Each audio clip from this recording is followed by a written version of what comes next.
जय हिंद दोस्तों, मैं नवीन शर्मा आप सभी का स्वागत करता हूं। आशा करता हूं आप सब एकदम अच्छे हैं, एकदम बेहतरीन हैं। एक बार सारे दोस्त कमेंट सेक्शन में बताएंगे कि आप सब कैसे हैं। बहुत अच्छा लगता है साथ ही जब आप अपनी संवेदनाएं या भावनाएं हम तक पहुंचाते हैं और ये लिख करके पहुंचाते हैं कि हाँ आप एकदम अच्छे हैं। स्थितियां चाहे जो भी हों या आप अभी किसी भी तरह के माहौल में हो, चाहे आर्थिक स्थिति अभी अच्छी ना हो, लेकिन आपके अंदर एक जज्बा और जुनून साथी जरूर होगा जो भविष्य के अपने निर्माण को लेकर के आपने योजनाएं बना रखी होंगी, उन पर आप खरे उतरते होंगे और हर रोज खरे उतरते होंगे और एक दिन वो मुस्कुराहटें साथी आएंगी। आप सारे साथियों का स्वागत है। विनीत चौधरी, नवीन सर का बोझ, कृष्णा दीक्षित, और ये बोझ कब उतरेगा, अनूप व्लॉग, पूजा चौधरी, निकिता सैनी, जरा सा झूम लूं मैं, आशुतोष माहौर, सैलू फोगाट, नीरज यादव, सारे प्यारे साथियों का बहुत सारा स्वागत है। और दोस्त आज हम एक नया टॉपिक शुरू कर रहे हैं जिसका नाम है 1857 की क्रांति, यानी कि रिवॉल्यूशन ऑफ 1857। यहाँ पर दो कक्षाएं साथी हमको पढ़नी पड़ेंगी। 1857 का संग्राम और इस दौर में या इससे पहले जो कृषक आंदोलन हुए, जो पीजेंट्स के आपका मूवमेंट्स हुए थे, किसानों ने जो विद्रोह किया, उसको हम कल की कक्षा में पढ़ रहे होंगे। और उसके बाद में फिर हम चलेंगे आपका जो बीच में आपका वायसराय आए, जैसे कि आपका मुख्य रूप से लिटन और रिपन को हमको पढ़ना होगा।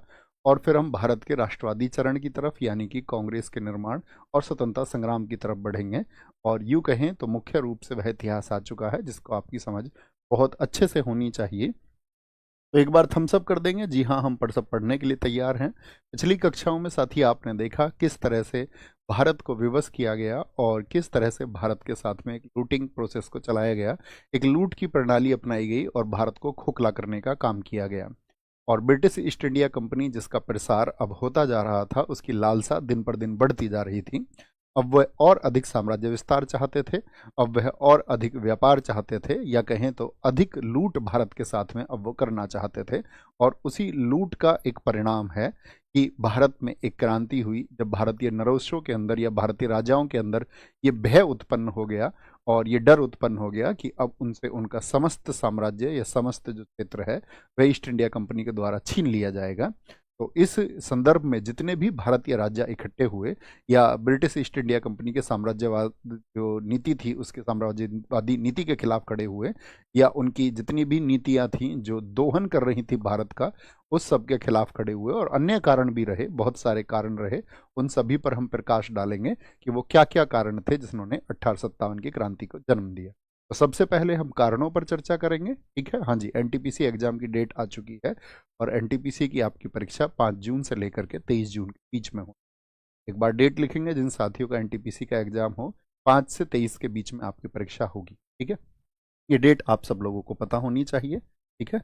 ये ऑफिशियल डेट है। तो शुरू करें आज की क्लास को, थम्स अप कर दें एक बार और नोट बना करके लिखेंगे 1857 का महासंग्राम, या लिख लीजिए 1857 का विद्रोह, या 1857 की क्रांति कहें तो ज़्यादा सही शब्द हो।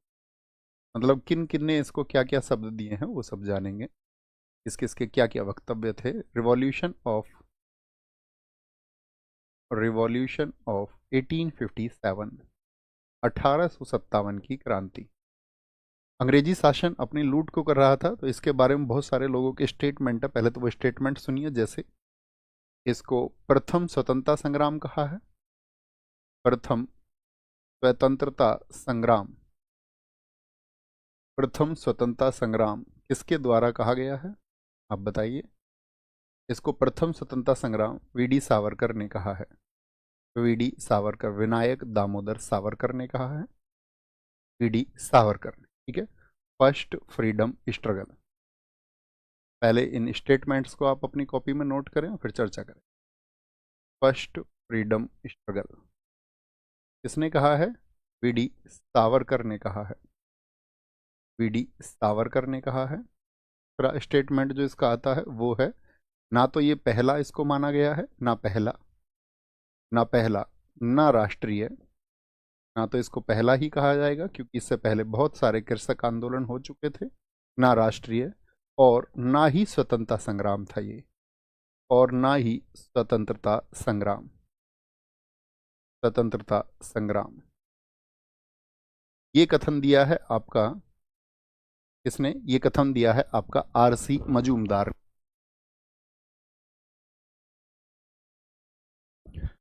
इसको किसने कहा है? आरसी मजूमदार ने कहा है, आरसी मजूमदार।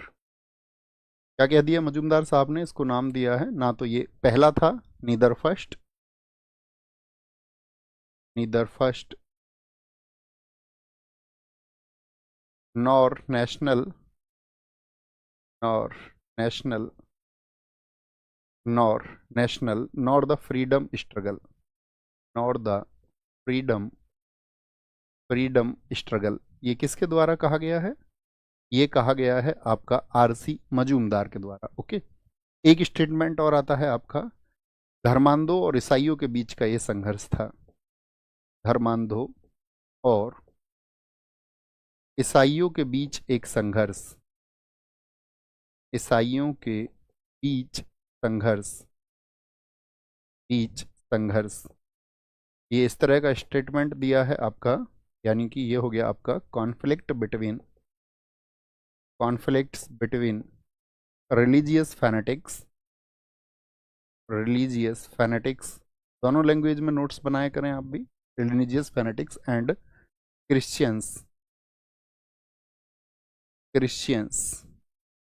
एक ब्रिटिश इतिहासकार हुए जिसका नाम है L.E.R. रीस, लेना आप L.E.R. रीस, L.E.R. रीस ने ये कहा है, एक स्टेटमेंट आता है, यह सभ्यता और बर्बरता के बीच युद्ध था।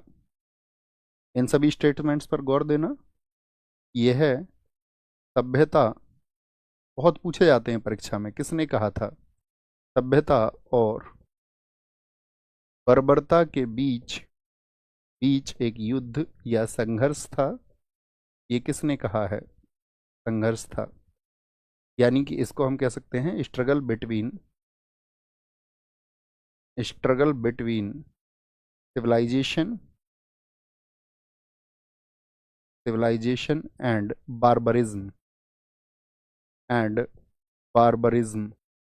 ये स्टेटमेंट है T.R. होम्स का, T.R. होम्स का। और एक स्टेटमेंट आपका आता है कि इसको एक षड्यंत्र कह दिया था, 1857 की क्रांति, क्रांति, क्रांति एक षड्यंत्र थी, षड्यंत्र थी। यानी हम कह सकते हैं revolution of 1857, the revolution was a conspiracy, conspiracy. ये स्टेटमेंट दिया है आपका आउटरम टेलर ने। आउटरम टेलर को आपने पढ़ा था, बताइए आउटरम टेलर कहाँ पर आपने पढ़ा है? हमने आपको बताया था जब अवध पर माल एडमिनिस्ट्रेशन के एलिगेशंस लगाए गए थे, तभी वहां पर सलीमैन की तबीयत खराब होने के बाद में जब उसने अपना इस्तीफा दे दिया तो उसके बाद में आउटरम को रिपोर्ट के लिए चयनित किया गया था। ओके, तो यहां पर बताएं, एक बार इन स्टेटमेंट को देखें। तो वीडी सावरकर ने इसको कहा प्रथम स्वतंत्रता संग्राम, और वीडी सावरकर ने और भी अन्य बातों पर प्रकाश डाला, जिनमें से प्रमुख थी, वीडी सावरकर ने कहा है कि उस समय के जो ब्रिटिश अधिकारी थे और जो भारतीय सेना थी, अगर मैं आपको बताऊं इस समय 1857 की क्रांति के समय पर भारत की सेना कैसे थी, तो भारतीय सैनिकों को ये भर्ती करते थे निचले पदों पर, यस और नो? तो जो इंडियन सोल्जर्स थे, इंडियन सोल्जर्स थे, उनकी संख्या थी आपका 2,25,000। वैसे तो 2,23,000 थी, लेकिन 2.25 एक हम मोटे तौर पर आइडिया ले सकते हैं। और जो ब्रिटिश सोल्जर्स थे, ब्रिटिश सोल्जर्स थे यहाँ पर, जो ब्रिटिश सैनिक थे, उनकी संख्या थी 45,000। रूल यही लोग कर रहे थे, और भारतीय सैनिक इनमें ज्यादा होते थे, लेकिन निम्न पदों पर होते थे, निचले पदों पर होते थे। तो यहाँ पर एक बात पर प्रकाश और डाला वीडी सावरकर, उन्होंने कहा कि ब्रिटिश अधिकारी अपनी परेड के दौरान में बहुत सारी जगह पर पैगंबर और राम के खिलाफ शब्द बोलते थे, और उनको गाली सूचक शब्द दिया करते थे, और साथ में सैनिकों को भी प्रेरित करते थे इस तरह की, और सैनिकों के सामने ही इस तरह के वक्तव्य उनके होते थे। ठीक है, तो प्रथम स्वतंत्रता संग्राम उन्होंने कहा, ना तो इसको पहला माना कि भाई इससे पहले बहुत सारी जगह पर संघर्ष हुए आपका किसानों के, ना इसको राष्ट्रीय कहा गया, और ना ही स्वतंत्रता संग्राम आरसी मजूमदार ने। यहां पर ये जो आपका L.E.R. रीस कहता है धर्मांधों और ईसाइयों के बीच संघर्ष, धर्मांध इसने किसको कहा? धर्म का अंधा होना, इस बात का क्या मतलब होता है? यानी कि जब कोई एक धर्म का व्यक्ति दूसरे धर्म में बहुत सारी बुराइयां या उसमें सिर्फ और सिर्फ आलोचना ढूंढने लगे, तो वह उसको धर्मांध कहने लग जाता है। तो ये धर्मांध किसको कह रहे थे? उस समय भारत में जो हिंदू और मुसलमान थे उनको ये बोल रहे थे धर्मांध। और ईसाई, मैंने आपको कहा, इनके ऊपर मैंने कल आपको एक थ्योरी बताई थी, उस थ्योरी का क्या नाम है? वाइट मैंस बर्डन, सफेद व्यक्ति का बोझ। ये खुद को ज्यादा सभ्य समझते थे और ये मानते थे कि ये जो हिंदू और मुसलमान इस देश में हैं ये सभ्य प्रजाति नहीं है। यह सभ्यता और बर्बरता, तो सभ्य खुद को मान रहे हैं और बर्बर किसको कह रहे हैं? जो अपने हितों के लिए आवाज उठा रहे हैं, यानी कि जिनका शोषण अब तक ये कर रहे थे, यदि उन्होंने अपने हितों के लिए आवाज उठा दी तो उनको कहा गया फिर यहाँ पर आपका सभी को कि वो लोग बर्बर जाति हैं। 1857 की क्रांति एक षड्यंत्र थी और मुस्लिमों का एक षड्यंत्र इसको बताया गया आपका आउटरम टेलर के द्वारा कि यहाँ के जो मुसलमान हैं वो एकजुट होकर के इस षड्यंत्र को बढ़ा रहे हैं। इस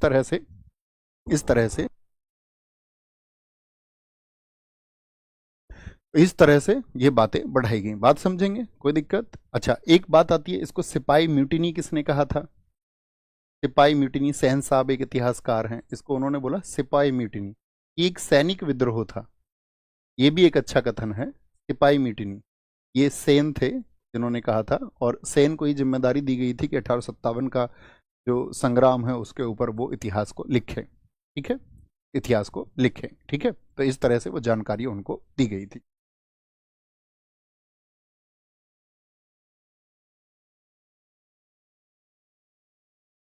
कोई दिक्कत? इतनी बात समझे? इतनी बात समझ में आई कि उस तरह का माइंडसेट क्या था। अंग्रेजी सरकार की लूट से आप परिचित हैं, बहुत अच्छे से परिचित हैं। आगे वो घटनाक्रम हम शुरू करेंगे कि वो क्या कारण थे। तो आप लिखना रीजंस क्या थे 1857 की क्रांति के कारण। कारण अर्थात उसके रीजंस,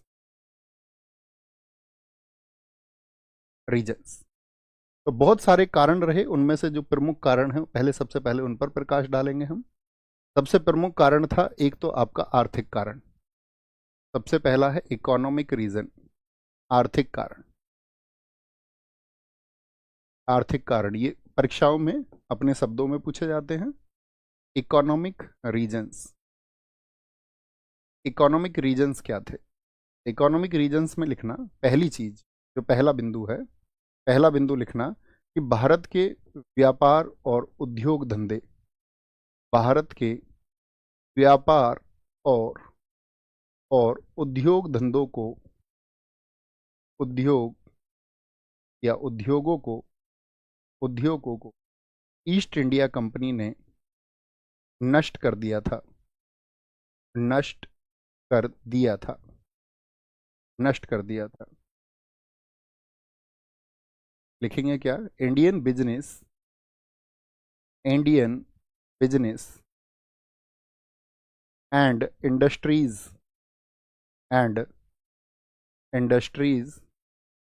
वर destroyed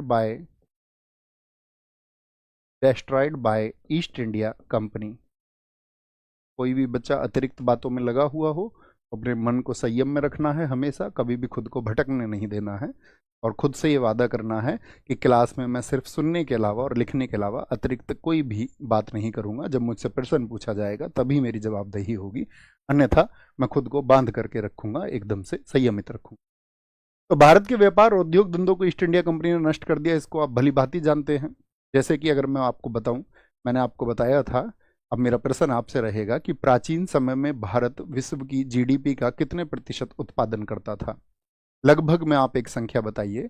हमने आपके वर्तमान चाइना से भी तुलना करके आपको बताया था कि जब भारत में अन्य लोग नहीं आए थे तो भारत पूरे विश्व का 1/4 या हम कहें 24% to 25% प्रोडक्शन करता था।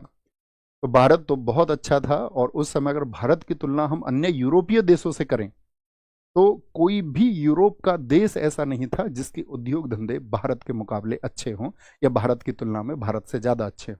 यानी भारत एक सोने की चिड़िया था। भारत में उद्योग धंधे, यहाँ जो व्यापार था आपका वो खूब फल फूल रहा था। अरब देशों के साथ में यूरोप तक स्थल मार्ग से खूब व्यापार होता था, खूब मुनाफा भारत के लोगों को होता था। भारत के लोगों के पास में करने के लिए काम था, रोजगार था, उन सब के पास में आपका इंडस्ट्रीज थी। ठीक है, तो अंग्रेज सरकार ने इसको कैसे फिर नष्ट कर दिया? तो अंग्रेजों ने क्या किया आप जानती हैं, यहाँ का जो आपका रॉ मटेरियल होता था, उस रॉ मटेरियल को जब यहाँ से लेके जाते थे तो उस पर तो टैक्स होता था नाम मात्र का। जैसे कि 3 चीज़ों के बारे में मैं आपको बता सकता हूँ। उदाहरण दे करके। जैसे एक तो इसमें क्या था, सूती वस्त्र थे जो कॉटन के थे, सूती वस्त्र थे आपका। एक इसमें जो भी रेशम के बने वस्त्र होते थे, रेशम के वस्त्र होते थे आपका, ठीक है, सिल्क के जितने भी होते थे, या आपका जितना भी गर्म कपड़ा होता था, गर्म वस्त्र यानी कि जितने भी वूलन क्लोथ्स होते थे, तो इन दोनों पर तो आपका 3.5% टैक्स होता था। और गर्म वस्त्रों पर अंग्रेज सरकार कितना टैक्स लगाती थी, 2% का टैक्स। ये क्या था, जो भारत से साथी क्या होता था, निर्यात होता था, भारत से निर्यात होता था, यानी कि अंग्रेज ही यहां से निर्यात कर रहे थे, हाँ या ना, यस और नो, हाँ जी भैया हम इस बात को समझते हैं। यानी यहां से तो सस्ते में लेके जाते थे, और जब ये सामान मैंने आपको बताया था ईस्ट इंडिया कंपनी के द्वारा लंदन में ब्रिटेन से होकर के जब वापस भारत में आता था, इंडिया वापस आता था, तो इन्हीं पर टैक्स क्या हो जाता था, सूती वस्त्रों पर 10%, रेशमी वस्त्रों पर आपका 20%, और गर्म वस्त्रों पर आपका इंपोर्ट टैक्स लगता था 30%। तो कैसे भारतीयों से एक लूट हो रही थी, और कैसे भारतीयों ने अपने इन वस्त्रों के काम को करना छोड़ दिया और त्याग दिया, या यूं कहें तो लाखों लोग इस देश में बेरोजगार हो गए। लाखों लोगों के बेरोजगार होने की स्थिति में अब उनके पास में एक विद्रोह जैसी भावना ही आएगी। यदि आप किसी से उसका रोजगार छीन लेंगे तो फिर वो कल को विद्रोह करेगा, या उसके संसाधनों को आप छीन लेंगे तो उसके मन में आपके प्रति एक द्वेष की भावना पैदा होगी, हाँ या ना, हाँ या ना, बताएंगे सारे लोग, सारे लोग जवाब देंगे। दूसरा बात, दूसरी क्या बात थी, दूसरा था इसमें लिखना प्रशासनिक कारण, प्रशासनिक कारण। सबसे प्रमुख कारणों पर बात करेंगे, छोटे छोटे बहुत सारे कारण हैं, प्रशासनिक कारण यानी कि एडमिनिस्ट्रेटिव रीजन्स क्या थे, एडमिन रीजन्स या एडमिनिस्ट्रेटिव रीजन्स, एडमिनिस्ट्रेटिव रीजन्स क्या क्या थे। एडमिनिस्ट्रेटिव रीजन्स जो थे उसमें प्रमुख था आपका नंबर 1 लिखना, जितने भी भारत के जागीरदार थे उनसे इन लोगों ने क्या कर लिया था, व्यवस्थाएं छीन ली थी। जागीरदारों, आप जानते किसानों को भूमि का मालिक बना दिया गया था, जो तालुके होते थे, गांव होते थे, उनमें जो मुखिया होते थे, ठीक है, उनके बहुत जगह अधिकार छीन लिए गए। राजवंशों में आप जानती हैं इन लोगों ने रेजिडेंट बिठा दिए, राजवंशों के विशेषाधिकारों को हटा देना, तो वो एक वर्ग भी क्या हो गया, इनके खिलाफ हो गया, विशेषाधिकारों को हटा देना, ये भी एक प्रमुख कारण बना। Removal of privileges of jagirdar, taluqdar and dynasties, removal of समझ रहे हैं ना दोस्त, हाँ भैया, एक एक वर्ग देखेंगे आप, एक तो मजदूरों का वर्ग इन्होंने खिलाफ कर दिया यहाँ पर, और अभी जागीरदारों का, privileges of jagirdars, jagirdars, taluqdars, taluqdars and dynasties, dynasties, राजवंशों के अधिकारों को जब इन्होंने छीना, ठीक है, एक कारण तो ये हुआ प्रशासनिक कारण। दूसरा, हमारे यहाँ के लोग फारसी भाषा को जानते थे, मैंने कहा हमारे यहाँ पर जो भाषा चलती थी उस समय पर, जैसे आपका भारत में आपका दिल्ली सल्तनत रही मुख्य स्थानों पर, आपका फिर बाद में मुगलों का एम्पायर बहुत बड़ा हो गया, तो मुगलों की भाषा कौन सी थी, जरा आंसर करें, मुगलों की भाषा कौन सी थी, तो सबका आंसर आएगा फारसी। तो उस समय पर भारत में क्या था, जगह जगह पर एक तो संस्कृत, अरबी और फारसी, ये 3 भाषाएं ऐसी थी जो प्रचलन में थी। और अंग्रेजों ने क्या बोल दिया, जब मैकाले आया, हमने कल आपको बताया, मैकाले ने क्या कर दिया, या आपका जो कोर्ट की भाषा थी उसको बदल करके बेंटिक के समय पर क्या कर दिया गया आपका, तो उन सबको बदल करके आपका कर दिया गया भैया अंग्रेजी। तो जो जनमानस था उसको तो वो प्रोसेस समझ में नहीं आया, उसकी अंग्रेजी भाषा पर कोई ऐसी पकड़ ही नहीं थी, तो इससे भी एक विद्रोह हुआ, ये भी एक प्रशासनिक कारण माना जाता है। फारसी भाषा के स्थान पर, फारसी भाषा के स्थान पर अंग्रेजी भाषा, स्थान पर अंग्रेजी भाषा, अंग्रेजी भाषा, English language, English language instead of Persian, instead of Persian, यानी पर्शियन भाषा की जगह इन्होंने, तो एक विद्रोह पैदा होगा या नहीं होगा, हाँ या ना, आप बताइए, एक विद्रोह पैदा होगा या ना होगा, आप कहेंगे हाँ जी, बहुत बढ़िया, बहुत अच्छा समझ रहे हैं स्टूडेंट, एकदम सही जवाब आपने दिया है जी भैया, एक लैंग्वेज भी एक रीजन रहा। तीसरा, तीसरा सबसे प्रमुख कारण था धार्मिक और सामाजिक कारण, धार्मिक और सामाजिक कारण, 1857 की क्रांति हम पढ़ रहे हैं, उसके धार्मिक और सामाजिक कारण क्या थे? Religious and social reasons, religious and social social reasons क्या थे? जैसे सबसे प्रमुख है इसमें आपका सती प्रथा का अंत। तो क्या सती प्रथा के अंत से सभी लोग खुश हुए? कल क्या समझाया था मैंने आपको? End of Sati system, end of Sati system, end of Sati system.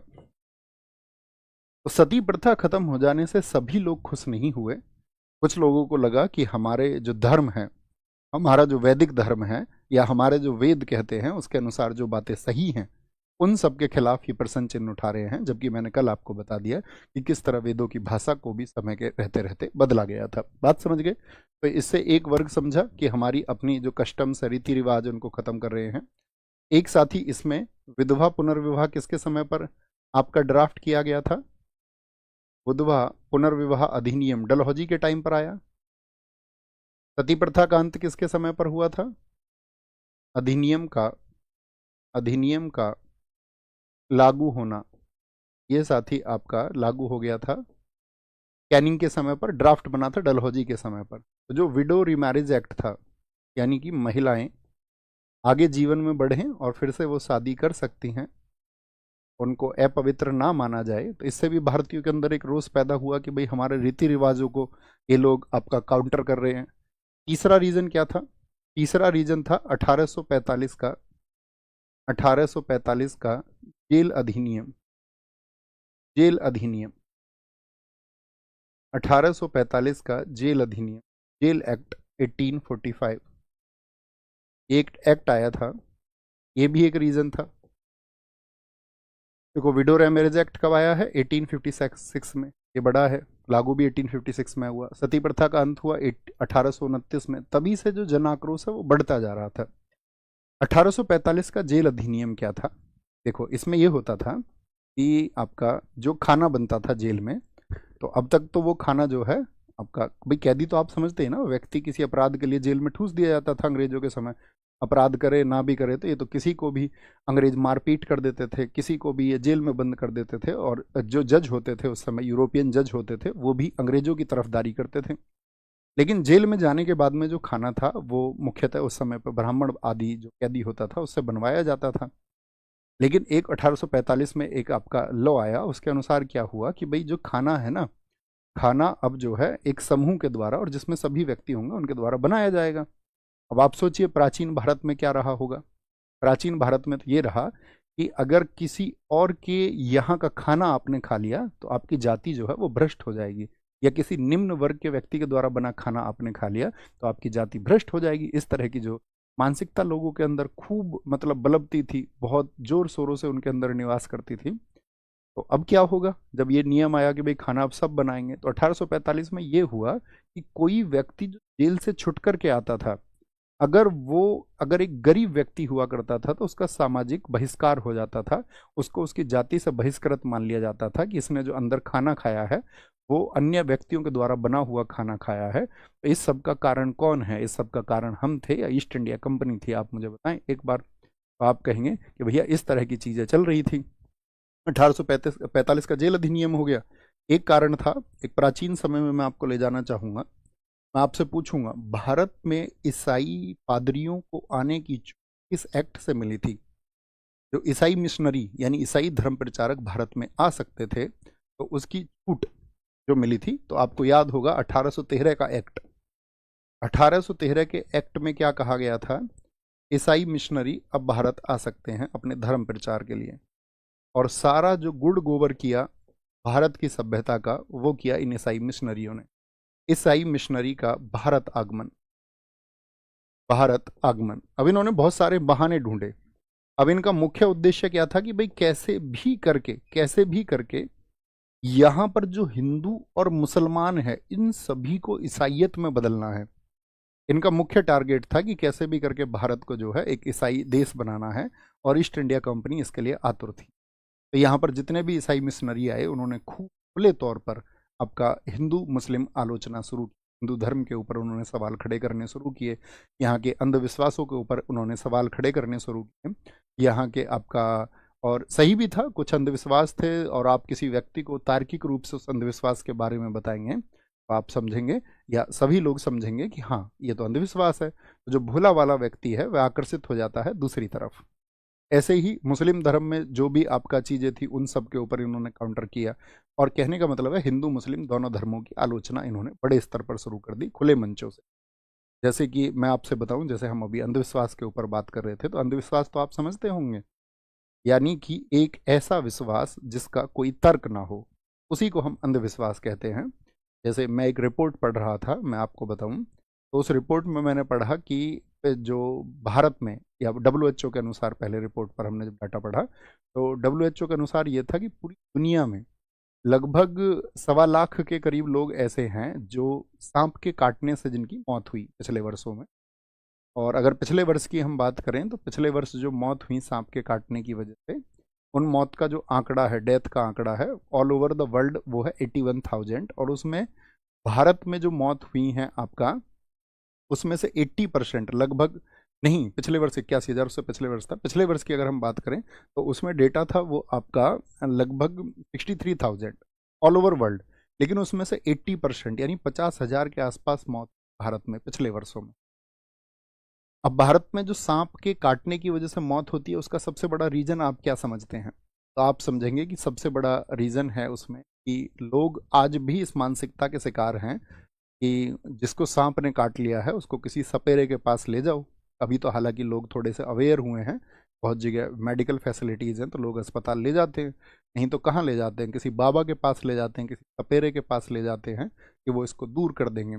Even ऐसा भी कई जगह देखा गया कि कई जगह तो मंदिर प्रचलित है, जैसे कि एक महिला को एक सांप ने काटा, तो ये है कि इस मंदिर की परिक्रमा आप कर लेंगे, और तो इस मंदिर की परिक्रमा के अंदर कोई सांप भी नहीं आता, और इसका अगर परिक्रमा आप कर लेंगे तो वो महिला को जब सांप ने काट लिया वो उस मंदिर पहुंच गई, तो वहां जा करके उसकी डेथ हो गई। तो बड़ा प्रश्न चिन्ह लगा कि ऐसा क्यों हुआ। जैसे आपने देखा होगा कई जगह ये कहते हैं कि इस जगह पर जो है सांप का काटा हुआ व्यक्ति नहीं मरता है। ये सुनी होंगी आपने इस तरह की कहानियां, नहीं सुनी? इस जो सीमा है इसके अंदर सांप नहीं काटता है, या इस यहाँ पे सांप काट ले तो मरता भी नहीं है। क्योंकि दुनिया में जितनी भी सांप की प्रजातियां हैं, जैसे कि दुनिया में आपका, तो ये कहा जाता है कि उनमें से सिर्फ 25% ही जहरीली हैं। 75% जहरीले सांप होते ही नहीं है। हो सकता है उस देश की या उस जगह की, उस स्थान की भौगोलिक व्यवस्थाएं ऐसी हो कि वहाँ के सांपों में जहर ही ना हो। पॉसिबल है ना कि वहां पर सांप काट भी ले तो कोई दिक्कत नहीं। अब इसका मतलब ये थोड़ी है कि हम ये विश्वास पैदा कर लें कि इस इलाके में सांप के काटने से मौत नहीं होती तो जहरीला सांप भी काट लेगा तो मौत नहीं होगी। तो ऐसे जहां पर मान्यताएं थी वहां पर जब सांपों ने काटा तो लोगों की डेथ हो गई। अब लोगों की डेथ हो गई तो लोगों ने सोचा कि यार ये तो ईश्वर की कृपा में कमी हो गई, यहाँ तो डेथ नहीं होती थी। तो इसके लिए बहुत सारे प्रयोग हुए, सर्पदंश समिति वगैरह इन सब के द्वारा। तो उन्होंने लोगों को समझाया जा करके गांव गांव में कि आप इसके लिए प्राथमिक उपचार करें, आप अंधविश्वास का शिकार ना हो। तो उन्होंने कहा नहीं जी, हमारे यहाँ पर तो इस मंदिर की परिसीमा में सांप ही नहीं आता। तो वो सांप उन्होंने ले जा करके प्रयोग करके लोगों को दिखाए कि ये देखिए, आप कोई चूना मिट्टी वहाँ पे वो डालते थे कि इसमें सांप नहीं जाएगा, उन्होंने उस चूना मिट्टी को डाला और सांप सारे एंटर कर गए आसानी से। तो लोगों के भ्रम ऐसे ऐसे दूर करने पड़ते हैं प्रयोग के द्वारा, तर्क के द्वारा। तो बहुत सारे लोग प्रयोग करते भी हैं जो लोगों के अंधविश्वास को खत्म करने का काम करते हैं, लेकिन फिर भी जब व्यक्ति अशिक्षित होता है तो वो चीज़ों को बहुत आसानी से एक्सेप्ट नहीं करता है। जो उसके मस्तिष्क में वर्षों तक, शताब्दियों तक उसके मस्तिष्क में जो चीज़ पहुंचाई गई हो, तो वो यूं ही नहीं त्याग कर सकता है। तो यही अंधविश्वास होता है। तो ईसाई मिशनरी भारत में आए और खूब इन्होंने आलोचना की भारत में जो अंधविश्वास चल रहे थे, धर्मों में फैले अंधविश्वास थे, उनके खिलाफ।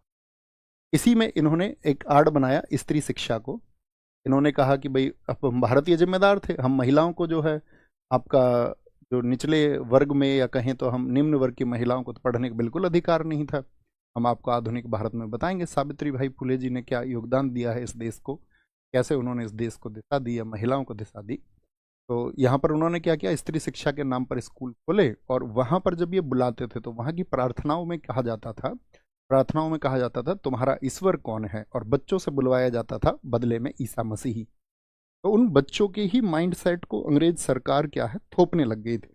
उन बच्चों को जबरन सिखाया जाता कि तुम्हारा ईश्वर कौन है, तो ईसा मसीह तुम्हारा ईश्वर है, ये सब कह करके उनको बढ़ाया जा रहा था। ठीक है।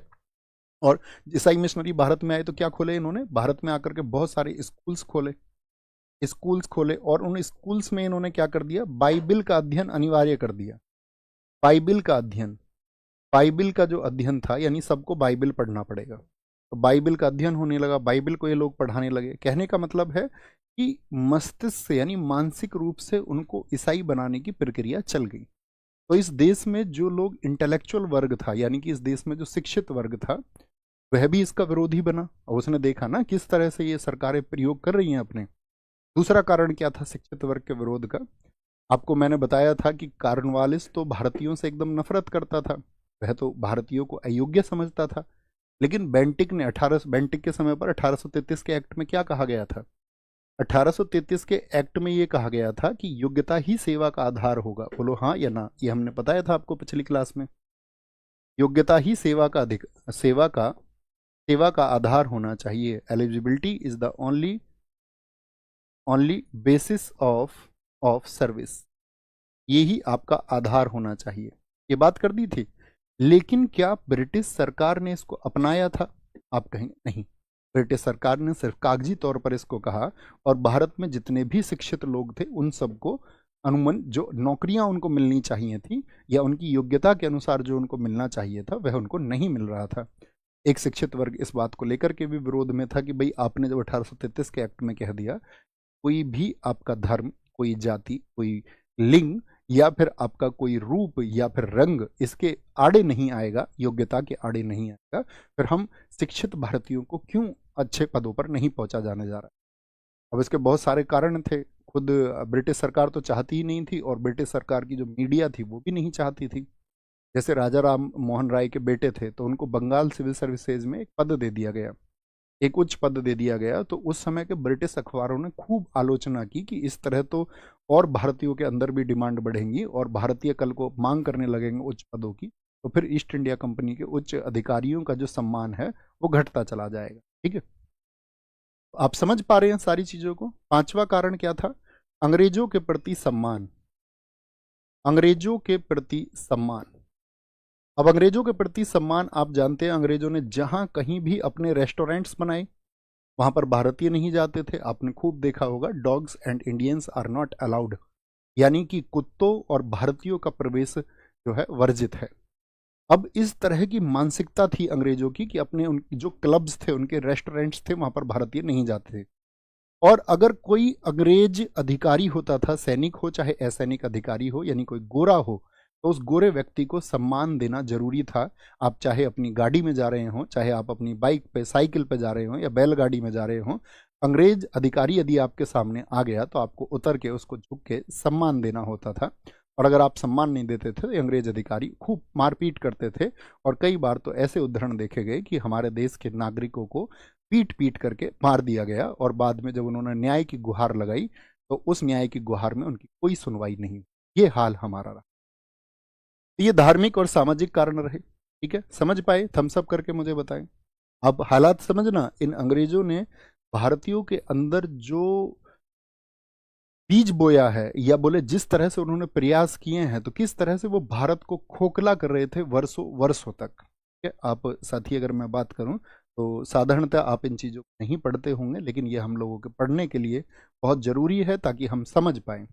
हमको सिर्फ नहीं समझना है कि उनके शासनकाल में क्या क्या प्रयोग हुए।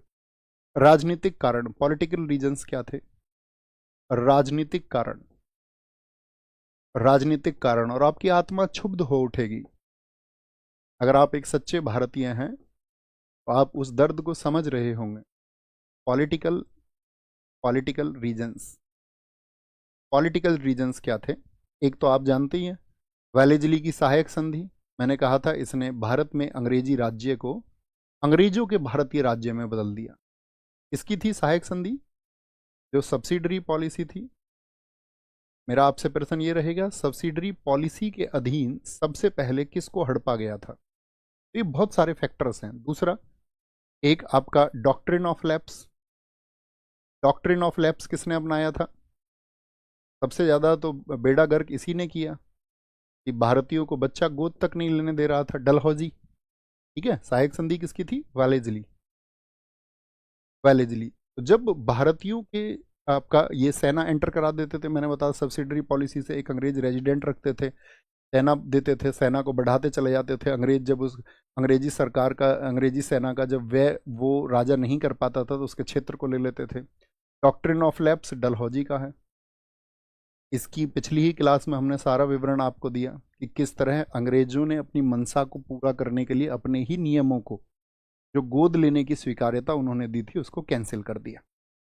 बखूबी आप जानते हैं बहुत अच्छे से। हाँ जी। तो डॉक्ट्रिन ऑफ लैप्स ये भी एक राजनीतिक कारण बना, क्योंकि आपको पता है ये डलहौजी का कार्यकाल मुझे बताएं 1848 से 56, इसके जाने के एक वर्ष बाद ही तो 1857 की क्रांति हो गई थी। ठीक है, डॉक्ट्रिन ऑफ लैप्स हो गया एक कारण। यहां पर आप बात बोले तो जितने भी सम्मानित व्यक्ति थे उनका अपमान ये करते थे, सम्मानित व्यक्तियों का अपमान, सम्मानित व्यक्तियों का अपमान, सम्मानित व्यक्तियों का अपमान, disrespect of, disrespect of, disrespect of ऑनरीज, honorary people. जो सम्मान के लायक व्यक्ति थे, सम्मान के लायक व्यक्ति से क्या समझेंगे? जैसे कि मैंने आपको कहा जागीरदार, तालुकदार, इन सबको तो खत्म उन्होंने कर ही दिया। तो अब यहाँ पर एक प्रश्न आता है, जैसे कि मुगल सम्राट था, मैंने आपको बताया था अंतिम मुगल सम्राट का नाम आप मुझे बताइए। अंतिम मुगल सम्राट जिसने 1837 से 1857 तक शासन किया था, उसका नाम है बहादुर शाह जफर। अब बहादुर शाह जफर या बोले तो जो मुगल शासक थे वो सब आपका रहते थे लाल किले में। तो लाल किले में आपका जब कैनिंग आया, कैनिंग, कैनिंग डलहौजी के बाद में आएगा, हम आपको पढ़ाएंगे कैनिंग। 1856 से लेकर के डलहौजी के जाने के बाद में कैनिंग आया था 1856 से 62, यानी कि जब आपका 1857 का संग्राम हुआ तो कैनिंग भारत में वायसराय था। दोनों के वर्ष आप याद रख लेना, इस समय बहुत महत्वपूर्ण घटनाक्रम हुए हैं। तो कैनिंग ने यह कह दिया था कि भाई जो लाल किला है आपको खाली करना होगा और इसके बाद में कोई भी आपका मुगल सम्राट नहीं होगा, यानी बहादुर शाह जफर जो है वो अंतिम मुगल सम्राट हैं और बहुत जल्दी अब उनको उनसे शासन छीन लिया जाएगा। अब देखिए भारत में जो भावना थी, क्योंकि जब भारत में आए सब लोग, मुगल शासक आए, तो मुगल शासक क्या यहाँ के पैसे को लूट करके कहीं बाहर देश में भेज रहे थे? हाँ या ना? आप सबने समझा है मुगलों को उन्होंने क्या किया यहाँ पर आकर के।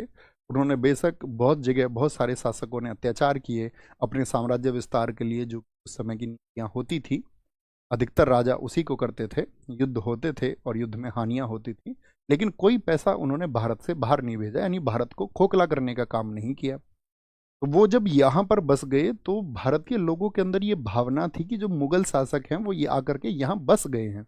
ऐसा नहीं है कि उनके लिए कोई आपका जो मुख्य केंद्र है वो बाहर है और यहाँ से वो पैसा वहाँ भेजते हों, जैसा कि ईस्ट इंडिया कंपनी करती थी। लेकिन अंग्रेजों को वो क्या मानते थे? विदेशी मानते थे लोग, क्योंकि अंग्रेजों को विदेशी मानना एकदम से सही है, क्योंकि वो यहाँ पर बसने वाले नहीं थे। उनके तो अधिकारी आते थे और ट्रांसफर लग के कभी किसी देश में, कभी कहीं भेज दिए जाते थे। इसलिए भारतीयों के अंदर उनके लिए एक विदेशियों की भावना और हमारे राजाओं का जो आपका सम्मान नहीं उन्होंने किया, वह भी एक कारण बना। ठीक है, क्या बोलेंगे? एक आपका पेंशन पर रोक, बहुत सारे जो सम्मानित शासक थे पेंशन पर रोक, जैसे नाना साहब की पेंशन, जो कि आपका मराठाओं के आपका वंशज थे, दत्तक पुत्र थे, क्या बोलेंगे इसको? हम बोल सकते हैं ban on pension, ban on pension. तो पूछ लिया जाता निम्नलिखित में से कौन सा कारण नहीं था, आज भी हम क्वेश्चन आपको दिखाएंगे। इस तरह के बहुत सारे आपका रीजन थे, जैसे कि एक ब्रिटिश अधिकारी था, उसका नाम है चार्ल्स नेपियर। तो चार्ल्स नेपियर ने तो ये तक कह दिया था कि यदि मुझे 12 साल के लिए भारत की सत्ता सौंप दी जाए तो भारत में एक भी नरेश नहीं रहेगा, भारत में कोई भी निजाम का नाम नहीं सुनेगा और नेपाल हमारा होगा। तो इस तरह के स्टेटमेंट्स जब उस समय पर आ रहे थे तो भारतीय नरेशों को ये लगता था कि हमसे अब सब कुछ है हमारा छीनने की बारी आ चुकी है, अब पीक टाइम आ चुका है। ठीक है, एक सैनिक कारण क्या थे? सैनिक कारण ये भी लिखना, मिलिट्री रीजन्स क्या थे? सैनिक कारण, मिलिट्री रीजन्स क्या थे? मिलिट्री रीजन्स, सैनिक कारण क्या थे? ये हमने यहाँ पर राजनीतिक कारणों की बात की है। तो सैनिक कारणों में एक आता है आपका पोस्टल सेवाओं पर टैक्स। पोस्टल सेवाओं पर tax, tax on postal services. आप मुझे बताएं, जो पोस्ट ऑफिस एक्ट आया था डलहौजी के टाइम पर, वो किस ईयर में आया था? तो आप कहेंगे भैया 1854 में एक पोस्ट ऑफिस एक्ट आया था। अब से पहले क्या था कि उस पोस्टल में आपका ये होता था कि भाई 2 पैसे का खर्चा लिया जाता था यूं तो, लेकिन सैनिकों के लिए क्या था, ये पोस्टल सर्विसेज एकदम से फ्री थी। यानी सैनिकों को अपने किसी भी पोस्ट पर कोई खर्चा नहीं देना होता था। लेकिन 1854 में जब आपका पोस्ट ऑफिस एक्ट आया तो भारतीयों को इसको पेड कर दिया गया, भारतीय सैनिकों के लिए, अंग्रेज सैनिकों के लिए नहीं, सिर्फ भारतीय सैनिकों के लिए। तो उनके अंदर एक विद्रोह पैदा हुआ। लिख लेना, टैक्स ऑन पोस्टल सर्विसेज। एक एक यहां पर बात की गई समुद्र पार जाने की बात, समुद्र पार जाने की बात सैनिकों से की गई, टू क्रॉस द ओशियन। इसमें क्या दिक्कत है? टू क्रॉस द ओशियन, ये क्या विद्रोह की बात हो गई? तो ये दरअसल में एक सामान्य सेना भर्ती अधिनियम आया था 1856 में। कौन सा अधिनियम था? सामान्य सेना भर्ती अधिनियम, यानी कि आपका आर्मी रिक्रूटमेंट एक्ट एक आया 1856 में। तो चिंता की बात ये हुई थी कि उसमें पुराने सैनिकों के लिए नहीं था, वो था जितने भी नए सैनिक भर्ती होंगे उन नए सैनिकों को युद्ध के लिए कहीं भी भेजा जा सकता है। अब भारत में परंपरा ये थी कि कोई भी व्यक्ति यदि समुद्र पार यानी कि कहीं विदेश में कभी चला गया तो उसको उसकी जाति से बहिष्कृत कर दिया जाता था, उसको उसकी जाति से बहिष्कार कर दिया जाता था। यानी कि उसको ये माना जाता था कि हमारी जाति का व्यक्ति अब नहीं रहेगा। ये भी एक अंधविश्वास है। आज देखिए, आज तो किसी को जाति से बहिष्कृत नहीं किया जाता। इवन विदेश घूमने जाना तो एक लग्जरी का प्रमाण आज माना जाता है कि कोई व्यक्ति अगर जाकर के पेरिस से अपनी फोटो अगर पोस्ट कर दे तो ये माना जाएगा कि ये तो भैया बढ़िया, एक अच्छा इसकी आमदनी हो रही होगी, एक धनी व्यक्ति है जो विदेश में जाकर के भी घूम पा रहा है, तभी तो घूमेगा व्यक्ति। तो पहले इस तरह के अंधविश्वास थे। और जब वो अगर कभी चला भी जाता था सैनिक तो उसको उसकी जाति से बहिष्कृत माना जाएगा। इनको दिक्कत क्या थी? जितने भी पुराने सैनिक थे उन वे क्यों विद्रोह करेंगे अगर नियम नए सैनिकों के लिए था? तो पुराने सैनिक विद्रोह इसलिए कर रहे थे क्योंकि सेना में जो भर्ती होती थी वो पैतृक आधार पर होती थी। यानी जो सेना में है कल को उनका बच्चा होगा, तो उन्होंने देखा कि भाई हमारा बच्चा कल को सेना में भर्ती होगा, कल को उसको ये विदेश भेजेंगे, विदेश से आएगा तो हमारे बच्चे का जो है सामाजिक बहिष्कार हो जाएगा। तो इसीलिए वो सब क्या बोलेंगे, आपका उसका विरोध करने लग गए। तो समुद्र पार जाने की बात ये भी एक कारण बन गया, याद रखना, कि हमारे बच्चों की जाति कहीं ना खो जाए। अच्छा, तीसरा कारण क्या था? अपने आप ही इमेजिन कर लिया वो में प्रमुख, इसको अलग से भी लिख सकते हैं, एक अफवाह थी। अफवाह समझते हैं? अफवाह किसी भी बात की फैल सकती है। रिमर्स, RUMORS, रिमर्स, अफवाह। अफवाह फैलती है इस बात की कि प्लासी के युद्ध में, जो प्लासी का युद्ध किस वर्ष में हुआ था? प्लासी के युद्ध के, ये बस 100 सालों के लिए आए हैं, प्लासी के युद्ध के 100 वर्ष बाद ये लौट जाएंगे। They will return after 100 years. ऐसी एक धारणा विकसित लोगों ने अपना आप कर ली। तो वो युद्ध कब हुआ था? प्लासी का युद्ध, बताइए किस किस के बीच में हुआ था?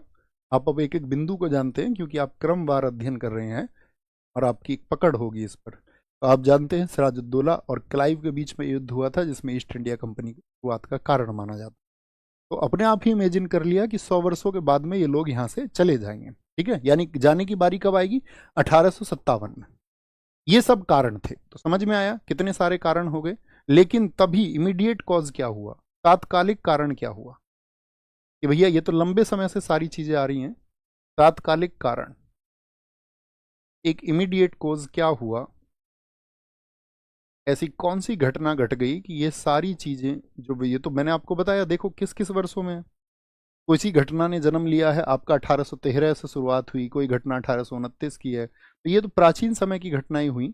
अभी 1857 में एकदम से इंटेंस क्या हो गया? तो एक तो 1757 के 100 वर्ष पूरे हो रहे हैं और एक तात्कालिक कारण था। तात्कालिक कारण जो सबसे प्रमुख माना जाता है, जो कारतूस थे, कारतूस। अगर हम आपको भी बताएंगे, कारतूस भी छोड़िए, कहानी बताता हूं मैं आपको। जो आर्मी का इनका हेडक्वार्टर हुआ करता था वो कुछ ही जगह थे इनके, जैसे एक जगह दमदम भी थी, डमडम जिसको कहा जाता है।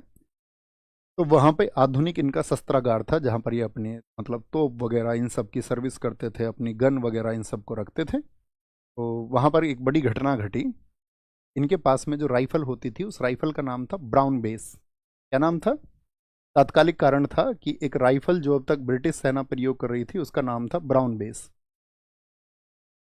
ब्राउन बेस राइफल के नाम जानते हो? किसी एक राइफल का नाम आप भी लिखिए। जैसे जो लोग यूपी पुलिस में हमारे साथी होंगे वो जानते होंगे, यूपी पुलिस में रहती है इंसास राइफल 5.56 mm। AK-47 आपने देखी होगी। AK-47 जो 7.62 mm होती है। पबजी वाले भी जानते होंगे, जो लोग पबजी खेलते होंगे। तो हरी गोली जो होती है वो 556 की होती है। जो रेड आपका बुलेट होता है वो 7.62 होता है। ठीक है, जो AKM में लगता है, AK-47 में। तो वही 7.62 mm यहाँ पर था। और इस ब्राउन बेस राइफल की जगह वो प्रयोग करे यहाँ पर इनफील्ड राइफल। क्या? Enfield rifle, Enfield rifle, Enfield rifle. और ये इसकी जगह आपका 1856 की बात है। एक राइफल आई नई, और इसको लाया गया सबसे पहले कहाँ पर? डमडम कैंटोनमेंट में, डमडम छावनी, डमडम छावनी में। और डमडम छावनी में क्या था, आप समझिए उस समय की ये घटना। तो एक आपका वहाँ पर एक सैनिक था। ये कहा जाता है कि उच्च जाति का एक सैनिक था। वो अपने लोटे में पानी लेकर के जा रहा था। तथाकथित उच्च जाति, उच्च और नीच कुछ नहीं होता है, उच्च और निम्न कुछ नहीं होता। अगर व्यक्ति आपके मन में कोई बात घर कर गई है और उसने अपने मन में ये है कि नहीं मैं तो इस व्यवस्था को मानूंगा ही, तो उसके लिए सब कुछ है। और अगर कोई मनुष्यत्व यानी कि मानवता के भाव अपने अंदर रखता होगा तो उसके लिए कोई चीज़ एग्जिस्ट नहीं करती। तो कहते उच्च जाति का कोई सैनिक था, उसके हाथ में पानी का एक लोटा था। अब वहीं पर एक खलासी का काम करता था इस डमडम छावनी में। उससे पीने को पानी मांगा उसने। उसने कहा पीने के लिए पानी मुझे दे दो। तो उन्होंने कहा, उसको धमकाया कि तेरी जाति जो है वो निम्न है और तू इस पानी को पीने का अधिकारी नहीं है। उसने कहा अच्छा बेटे, पता चल जाएगा तुमको। अभी जो नई राइफल आई है ना, उसमें जो कार्टेज है, जो कारतूस है, जो गोली है, उसमें एक खोल है। उस खोल को मुंह से खोलना पड़ता था। और जो तुम खोल खोलोगे ना, वो उसमें गाय और सुअर की चर्बी लगी हुई है। तो तब कल पता चलेगा तुम्हारी जाति का, तुम्हारे धर्म का। तो इस तरह से उसने जाकर के अपने सैनिकों की बताई ये बात जाकर के कि भाई इस तरह से बात चल रही है। और जाकर के इन्होंने क्या कर लिया है, तात्कालिक कारण यही बन गया। घटना क्या था, जो कारतूस थे, जो कार्ट्रिज थे, कारतूस में, क्या भैया ये सच में था या सिर्फ अफवाह थी?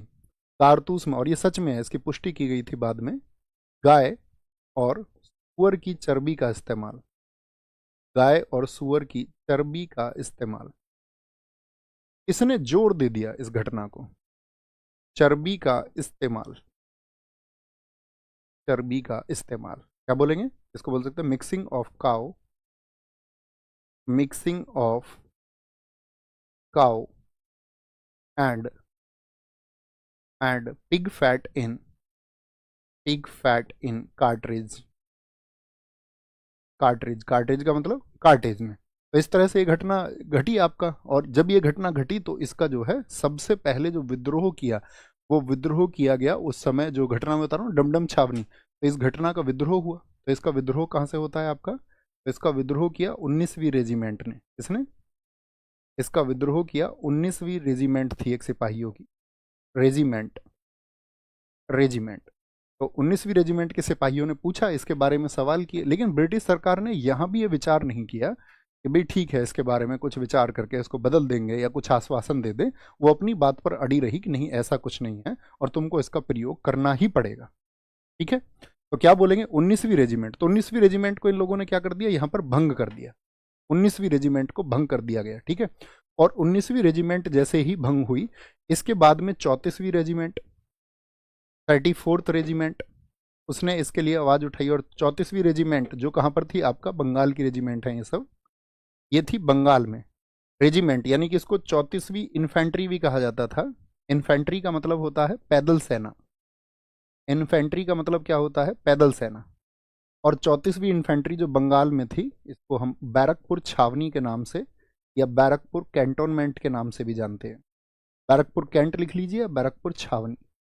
छावनी का अर्थ है आपका कैंट। तो यहाँ पर कौन सैनिक है आपका? मंगल पांडे।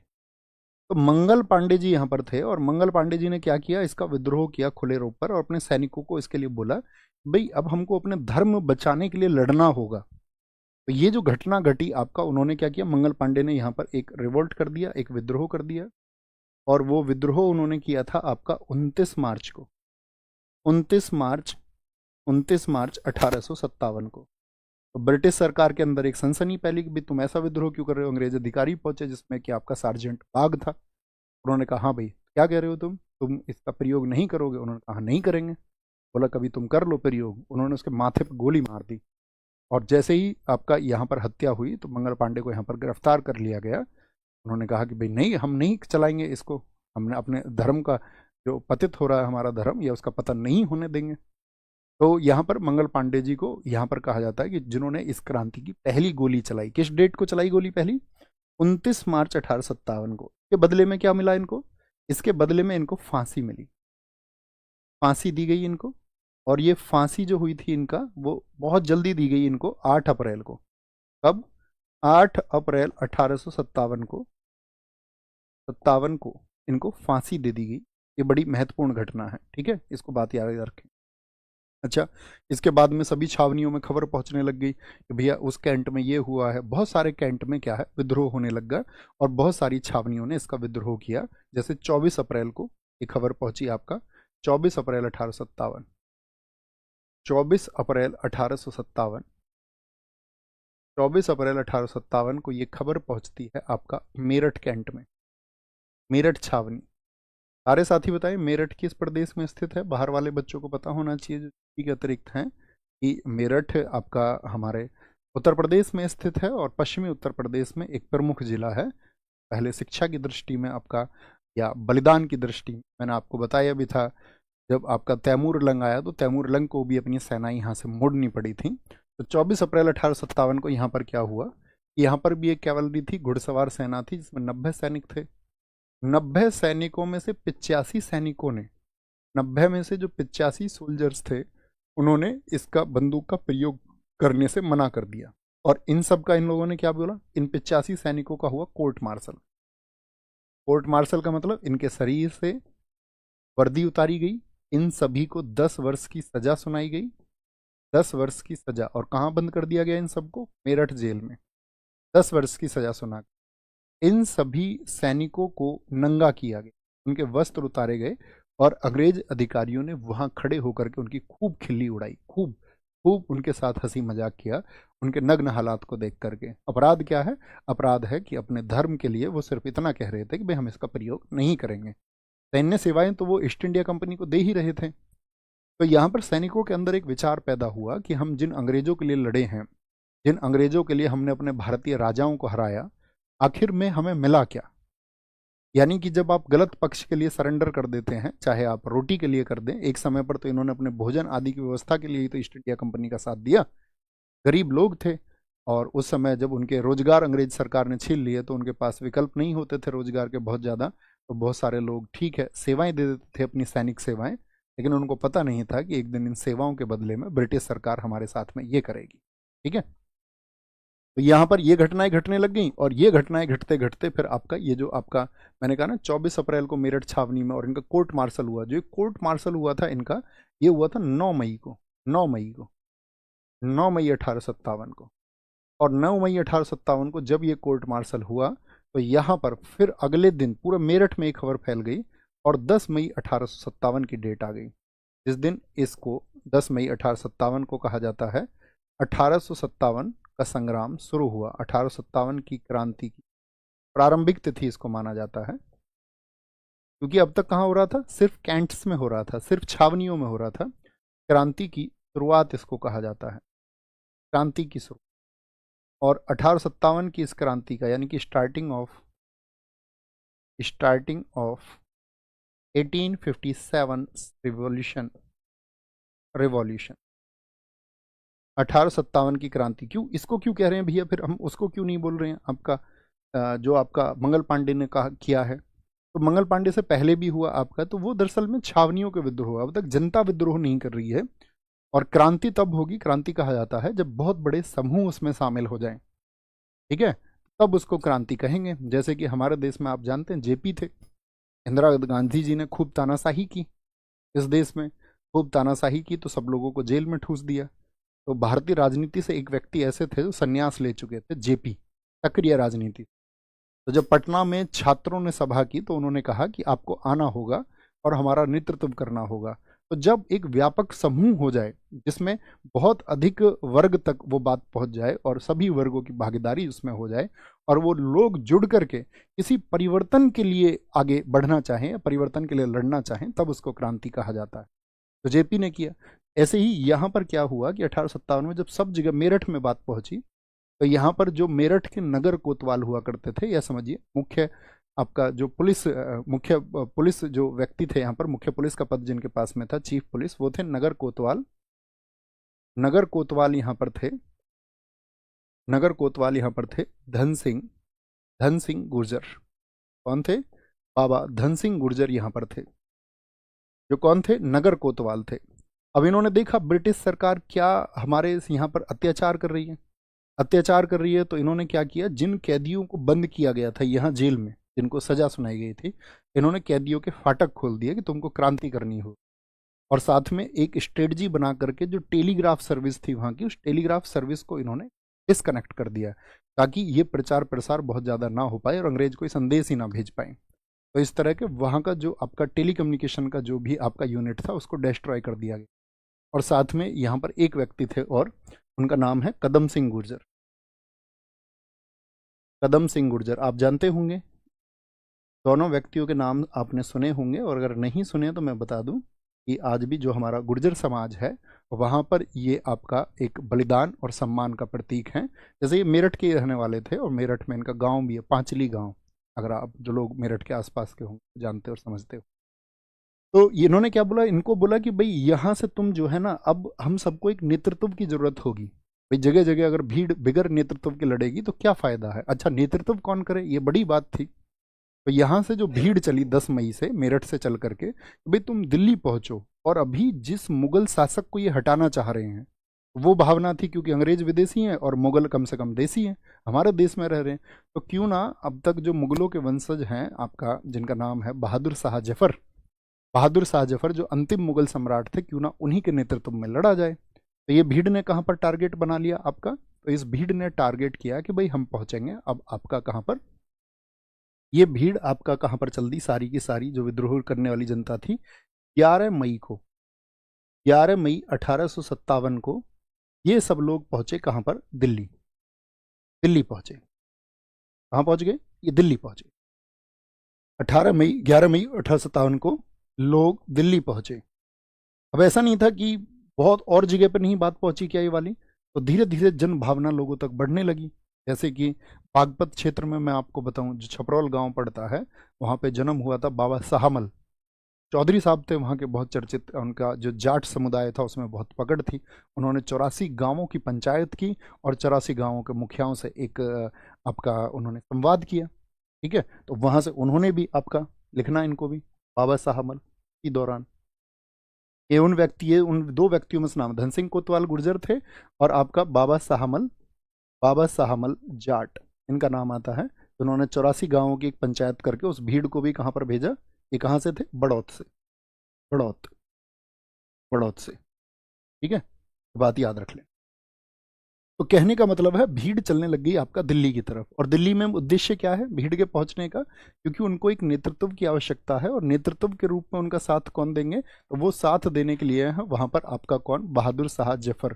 तो जो भीड़ 11 मई 1857 को दिल्ली पहुंची, उसने क्या किया आपका, 11 मई को पहुंच गई, तो इन्होंने 12 मई 1857 को, 57 को मुगल सम्राट, मुगल सम्राट,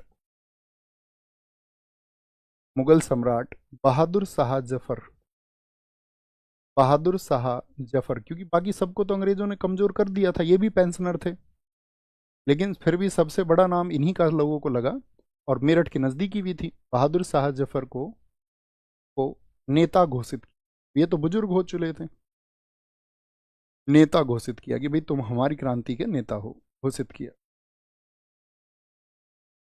अनाउंस्ड, अनाउंस्ड बहादुर शाह जफर,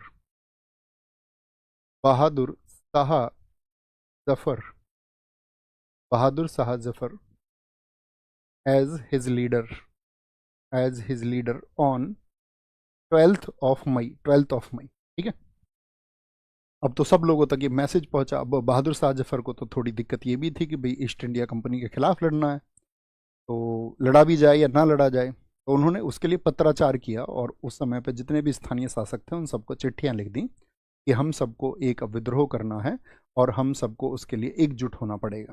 वो चिट्ठियां सबके पास में पहुंची और भीड़ का समर्थन मिला। जब जैसे जैसे लोगों को जब जब जहां जहां पता चला तो लोग विद्रोह करने लगे।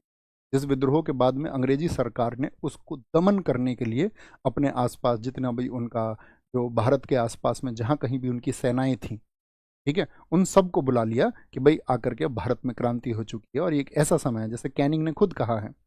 कैनिंग ने कहा था आपका उनके लिए जिन्होंने 1857 की क्रांति में भारतीयों का योगदान नहीं किया। अभी हम बताएंगे कौन कौन राजवंश थे वो।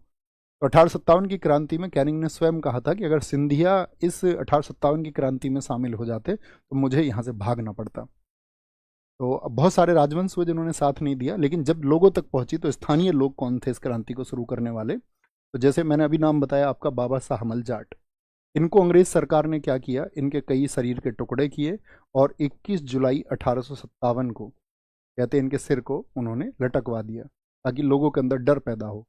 तो इनको यहाँ पर शहादत है इनकी, ये फांसी से याद रख लेना, ठीक है। और एक व्यक्ति और थे यहाँ पर, जैसे दिल्ली का क्षेत्र है, दिल्ली के आसपास में पड़ता है आपका। जैसे दिल्ली कितने लोगों ने देखा है पहले बताओ, दिल्ली कितने लोगों ने देखा है? तो आप कहेंगे भैया उत्तर भारत में यहाँ पर दिल्ली है, और दिल्ली के आसपास में आज दिल्ली से एक क्षेत्र लगता है नोएडा, नोएडा की सीमा लगती है। तो ये जो नोएडा होता था पहले, ये आज गौतम बुद्ध नगर एक जिला है, लेकिन प्राचीन समय पे बुलंदशहर जिला हुआ करता था। और बुलंदशहर जिले में ये कमान संभाली, यहाँ पर किसानों के एक नेता बने थे राव उमराव सिंह गुर्जर, जो कि यहाँ एक दादरी जगह पड़ती है, दादरी में आपका, दादरी कस्बे के पास में एक गाँव है कठेड़ा, वहाँ के निवासी हैं। तो राव उमराव सिंह गुर्जर ने यहाँ पर क्या किया, किसानों का नेतृत्व किया और सारे किसानों को इकट्ठा किया, सूरजपुर, सिकंदराबाद, ठीक है, यहाँ के आसपास के सब किसानों का नेतृत्व उन्होंने किया कि हम भीड़ को जो है इकट्ठा होना होगा और जितने भी अंग्रेजों के कारखाने हैं उन सबको आपका हमको हमले से हराना होगा। जैसे कि मैंने बताया कि आपको क्या नाम बताया मैंने, राव उमराव सिंह गुर्जर, राव उमराव सिंह गुर्जर, इन्होंने भी नेतृत्व किया। ये नेता हैं 1857 की क्रांति के सब लोग, ठीक है।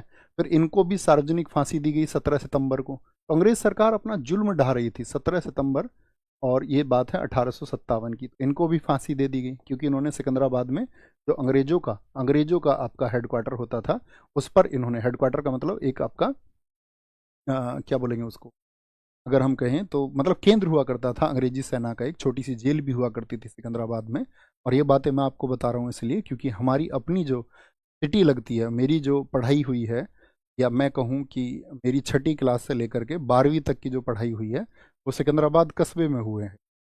और अगर मैं कहूँ कि मैं, मुझसे कोई पूछे कि आप इस पूरे भारत में किस शहर को सबसे अच्छा जानते हो सकता है आप सब उसका नाम ना जानते हो, लेकिन जिस शहर की गली गली, जिस शहर की नाली नाली को, जिस शहर की ठेली ठेली को, या जिस शहर के व्यक्तियों को, या उसके आसपास के गांवों को अगर मैं बात करूं कि मैं समझता हूं, तो वो सिकंदराबाद है, जहां पर मैं 7 साल पढ़ा हूं, ठीक है। निरंतर मैं मतलब 1 साल तो अपने भैया के साथ में गया साइकिल बैठ के, क्योंकि 6ठी क्लास में मुझे पे साइकिल चलानी नहीं आती थी।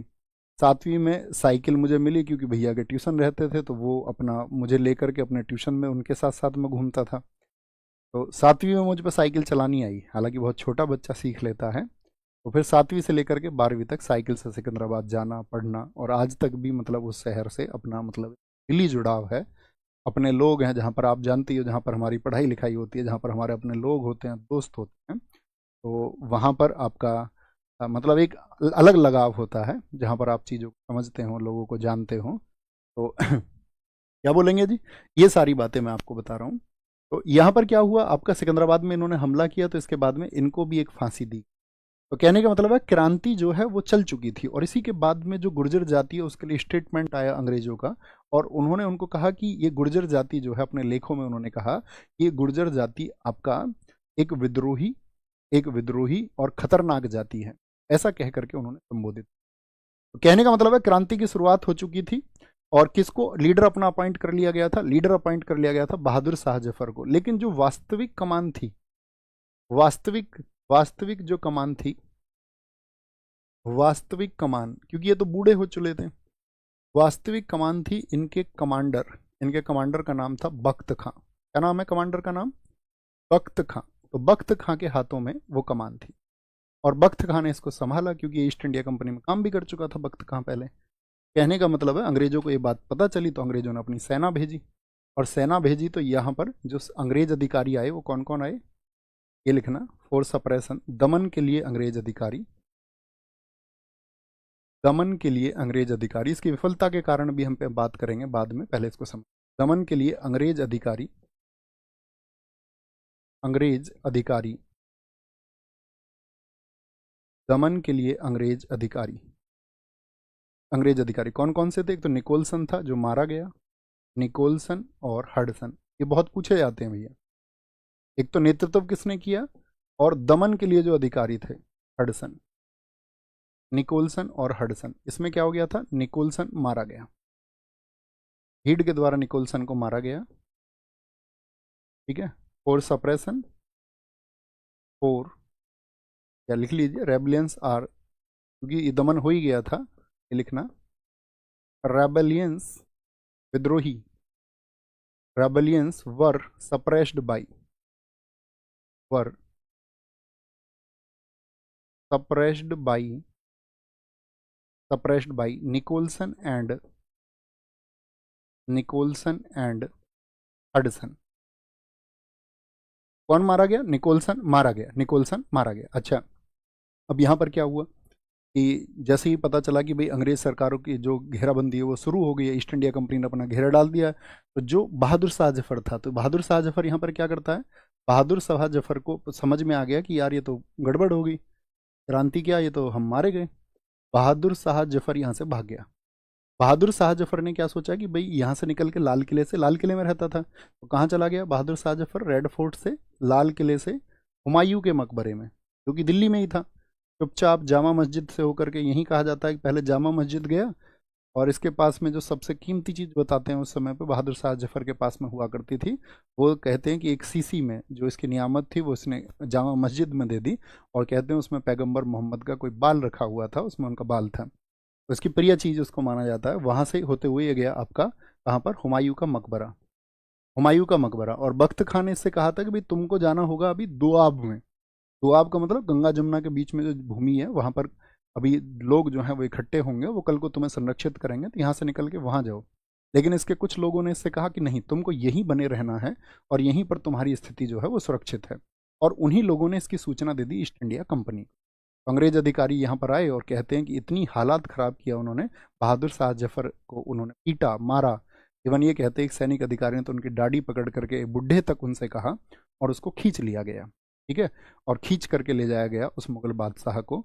और साथ में यहाँ पर फिर मुगल बादशाह कहते हैं और भी बहुत सारे लोग थे, बेगमें थी, आपका बच्चे थे उसके साथ में। तो यहाँ पर मुगल बादशाह से उन्होंने कहा कि भाई तुमको हमारे साथ चलना होगा, तो मुगल बादशाह ने इनके बदले में उनसे लाइफ गारंटी मांगी। लाइफ गारंटी मतलब मुझे जीवन दान दे दो, ठीक है, मुझसे ये भूल हुई है कि मैंने लोगों का नेतृत्व करने के लिए ठान लिया, लेकिन तुम मुझे जीवन दान दे दो, जीवन जीना चाहता हूँ। तो अंग्रेज सरकार ने उनको लाइफ गारंटी दी थी, साथ में उसने लाइफ गारंटी अपने बच्चों की भी मांगी थी, लेकिन उसके दो लड़के और एक पोते को वहीं चांदनी चौक में गोली मार करके लटका दिया गया अंग्रेज सरकार के द्वारा। और साथ में इसको भेजा गया कहाँ पर, आपका पकड़ करके रंगून, और ऐसी जगह रखा गया कि रंगून के लोगों तक को भी नहीं पता था कि यहाँ पर मुगल सम्राट को बंदी बनाया गया है। बस इसकी बेगम जो थी जमानी बेगम, उसको उसके साथ में भेजा गया था, जिसको भारत आने की भी आज़ादी थी। तो हुमायूं के मकबरे में भाग गया, तो क्या बोलेंगे, इसको यहाँ से पकड़कर पकड़कर पकड़कर क्या बोल दिया गया, पकड़कर रंगून, रंगून कहाँ पर पड़ता है, बर्मा, बर्मा को आज किस नाम से जानते हैं आप, म्यांमार, रंगून भेज दिया। और ये फिर वहीं रहा, और वहीं पर बहादुर शाह जफर की मौत 1862 में, 1862 में इसकी मौत हुई, ठीक है। और बाद में तो मुगल शहजादों की ये स्थिति हुई थी, आप सब कभी स्टडी करेंगे इस बात पे। इसके बाद में तो मुगल शहजादों को भीख मांग करके अपना जीवन चलाना पड़ा था, अंग्रेज सरकार ने ऐसी हालत उनकी। तो 1862 में मौत हुई, तो आप जानते हैं बहादुर शाह जफर, जफर नाम से क्या लिखता था, अपनी कविताएं और रचना लिखता था, जफर बहुत महत्वपूर्ण है, ठीक है। तो उसने लिखा था, कितना बदनसीब है जफर, अपने अंतिम दिनों में, कितना बदनसीब है जफर कि 2 गज जमीन भी ना मिली दफन होने के लिए कुएं यार में। मतलब बाद में 2 गज जमीन के लिए वो तरस गया, जो कभी भारत का मुगल सम्राट था, ईस्ट इंडिया कंपनी ने ये हालत कर। बात समझेंगे? बात समझ गए? यहाँ से सारी कहानी समझ में आई? तो कहेंगे भैया दिल्ली में जो आपका विद्रोह था उसका दमन कर दिया गया, और इसके बाद में क्या हुआ कि जो जगह जगह जगह जगह मैसेज गया वहां वहां पर विद्रोह होने शुरू हुए। उसी क्रम में हम जानेंगे लखनऊ में विद्रोह। लखनऊ में, लखनऊ यानी कि जो आपका अवध क्षेत्र था, लखनऊ। लखनऊ में कौन थे आपके? वाजिद अली शाह की डेथ हो चुकी थी और उसकी बेगम थी बेगम हजरत महल। बेगम हजरत महल, और छोटा सा बच्चा था 4 वर्ष का जिसका नाम है बेगम हजरत महल, और बेगम हजरत महल के पुत्र का नाम था बिरजिस कादिर। अवध की बरादी आप जानते ही हैं, बिरजिस कादिर। अवध की बर्बादी को आप सब जानते हैं भाई। 1801 में तो वेलेज ली ने वहां पर सहायक संधि। उसके बाद में मुझे बताओ, आपका जो हड़प नीति के तहत कुशासन का आरोप लगा के डलहौजी ने उसको कब हड़पा था? तो आप कहेंगे भैया हमको पता है कि उसको डलहौजी ने 1856 में हड़प लिया था। और 1856 में जब हड़प लिया उसको, तो आपका जो पगड़ी रख दी वाजिद अली शाह ने, वाजिद अली शाह की इसके बाद में डेथ हो जाती है तो बेगम आ जाती है। तो जब उनको पता चला क्रांति हो रही है और इस क्रांति के द्वारा हम अपना राज्य वापस पा सकते हैं, तो बहुत सारे स्थानीय राजा जिनसे अंग्रेजों ने उनके क्षेत्रों को छीन लिया था उठ खड़े हुए, जिनमें से एक नाम बेगम हजरत महल। ये डेट कब की थी? बड़ी पूछी जाती है। भीड़ पहुंच गई यहाँ पर 4 जून 1857 को। कब की डेट है? अभी हमने आपको एमसीक्यू में एक सही मिलान भी कराया था, आपको याद होगा। कानपुर में 5 जून, इलाहाबाद में 6 जून। यूपीसीएस में पूछा गया ये डेट, बड़ा अच्छा। 4 जून 1857 को, ठीक है। और बेगम हजरत महल इसका जो उपनाम था, इसको महक परी भी महक परी भी कहते थे। फिर यहाँ पर विद्रोह किया लोगों ने, बहुत सारी जनता यहाँ पर पहुंच गई, लाखों लोग। अब दिक्कत ये थी कि बहुत सारे लाखों लोगों के पास में किसी के पास लाठी था, किसी के पास डंडा था, और उधर ब्रिटिश सरकार के पास में जो थी वो आपका बंदूकें थी। और जब बंदूकों से फायर होते थे तो बहुत भगदड़ मचती थी, और उस भगदड़ में भी बहुत सारे लोग मारे जाते। तो ये एक कारण रहा कि हमारे पास, क्योंकि इसको संगठित तो किया नहीं गया था, कोई मैसेज तो दिया नहीं गया था। तो यहाँ पे याद रख लेना, क्या बोलेंगे, यहाँ पर जो आपका दमन के लिए अधिकारी था उसका नाम है कैंपबेल। क्या बोलोगे? कैंपबेल। कैंपबेल। दमन जो किया वो कैंपबेल ने किया, और गोरखा रेजिमेंट की मदद से किया, क्योंकि भीड़ बहुत ज़्यादा थी। अब मैंने कहा था अंग्रेज सरकार भविष्य में गोरखा रेजिमेंट का फायदा उठा पाई, गोरखा रेजिमेंट की हेल्प से। आपको याद है मैंने कहा था कि उन्हें नेपाल में आपका युद्ध करने का कोई फायदा नहीं हुआ, सिवाय इसके कि भविष्य में उनको गोरखा सैनिक मिल गए जो बहादुर थे। तो यहाँ पर क्योंकि पहले गया था सेंट लॉरेंस, तो लॉरेंस गया अवध में, तो लॉरेंस तो रेजिडेंट भी था अवध में, उसको अच्छी पकड़ थी। लेकिन भीड़ ने जब लॉरेंस को ही मार दिया, तो लॉरेंस के बाद में फिर जिम्मेदारी आई कैंपबेल के, तो वो गोरखा सैनिकों को लेकर गया था। ओके। इसके बाद में फिर आपका क्या बोलेंगे, इसके बाद में एक आपका झांसी का जिक्र आएगा। झांसी, झांसी, झांसी में कौन थी बताएं? झांसी में थी रानी लक्ष्मीबाई। हम सब ने पढ़ा है रानी लक्ष्मीबाई बचपन से, वीरांगना रानी लक्ष्मी। बुंदोलो हर बोलो के मुंह हमने सुनी कहानी थी, खूब लड़ी मर्दानी वह तो झांसी वाली रानी। ये पंक्तियां किसकी हैं? ये पंक्तियां हैं सुभद्रा कुमारी चौहान की। अब हम उन दोनों पक्षों पर बात करेंगे कि जो सिंधिया फैमिली पर आपका दाग लगाए जाते हैं, उन सब के क्या कारण थे, क्या कहानी है, सच्चाई क्या है। तो जो रानी लक्ष्मीबाई थी, इनके पति का क्या नाम था बताएंगे? इनके पति थे आपका, जिनकी डेथ हो गई थी, और अपनी डेथ से पहले वो क्या कह रहे थे ब्रिटिश सरकार से कि हमारे एक दत्तक पुत्र को स्वीकार कर लो, गंगाधर राव। क्या अंग्रेजी सरकार ने उसको आपका स्वीकार कर लिया था? बताएं हाँ या ना। आप कहेंगे भैया पत्र पहुंचने से पहले ही उनकी डेथ हो गई और अंग्रेजी सरकार ने अस्वीकार कर दिया था। दामोदर राव ये आपका दत्तक पुत्र थे, उनके दत्तक, ठीक है। याद रख लेना, इनका जो जन्म हुआ, आपका जन्म स्थान कभी भी पूछे, जन्म हुआ वाराणसी में।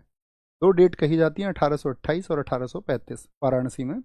और जो इनकी मृत्यु हुई वो मृत्यु इनकी हुई ग्वालियर में। कहाँ पर हुई? ग्वालियर में, बहुत पूछी जाती है। और ग्वालियर में ही क्या है, इनका समाधि है। ग्वालियर में रानी लक्ष्मीबाई जी की समाधि, सिमेट्री कहाँ पर है? वो आपका ग्वालियर में है। ये बात हमको पता होनी चाहिए, ठीक है।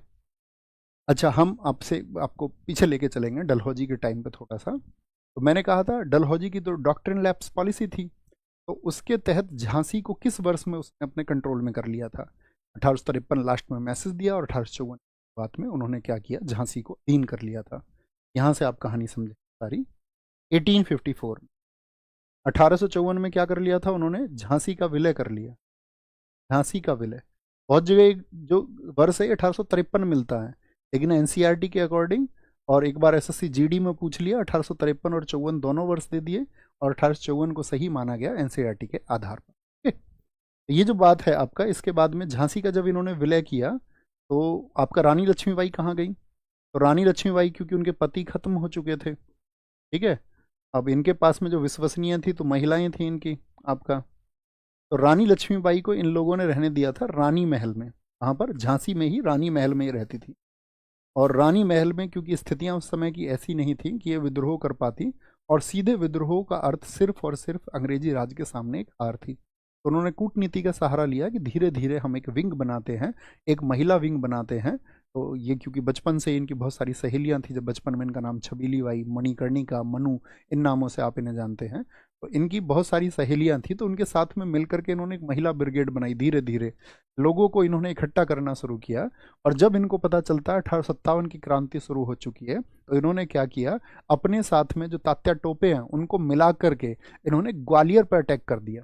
कहाँ अटैक कर दिया, ग्वालियर पे। तो इन्होंने किया आपका 1857 में, जून 1857 में, कहाँ पर आपका ग्वालियर पर इन्होंने ग्वालियर को जीता, ग्वालियर पर कब्जा कर लिया, ग्वालियर पर। अब ये जो ग्वालियर है ये अधीन हुआ करता था आपका सिंधिया फैमिली के। ग्वालियर किसके अधीन था, आपको याद होगा मैंने बताया था दौलत राव सिंधिया की डेथ हुई थी 1827 में, और उनकी जो वाइफ थी बैजाबाई, उन्होंने गोद लिया था जनकोजी को। जनकोजी की डेथ 1843, जनकोजी के बाद में जयाजी राव सिंधिया, जयाजी राव सिंधिया, तो अंग्रेजी सरकार ने उनके गोदनामे को स्वीकार किया था, हाँ या ना। आप कहेंगे हाँ जी भैया, आपने बताया था कि सिंधियाज के जो है अंग्रेजों के साथ में बहुत अच्छे संबंध थे, और ये वही सिंधिया हैं जिन्होंने इस समय पर एक तो रानी लक्ष्मीबाई से इस बात की चिढ़ कि उनका जो ग्वालियर क्षेत्र था वो उनके अधीन गया, और रानी लक्ष्मीबाई क्योंकि वो तो साथी आपका एक अगर बात करें तो आपका वो लड़ रही थी किसके लिए, वो लड़ रही थी एक आपका हम कहें तो राष्ट्रीय भावना के साथ में, क्योंकि विद्रोह चल रहा है, ईस्ट इंडिया कंपनी को खदेड़ना है।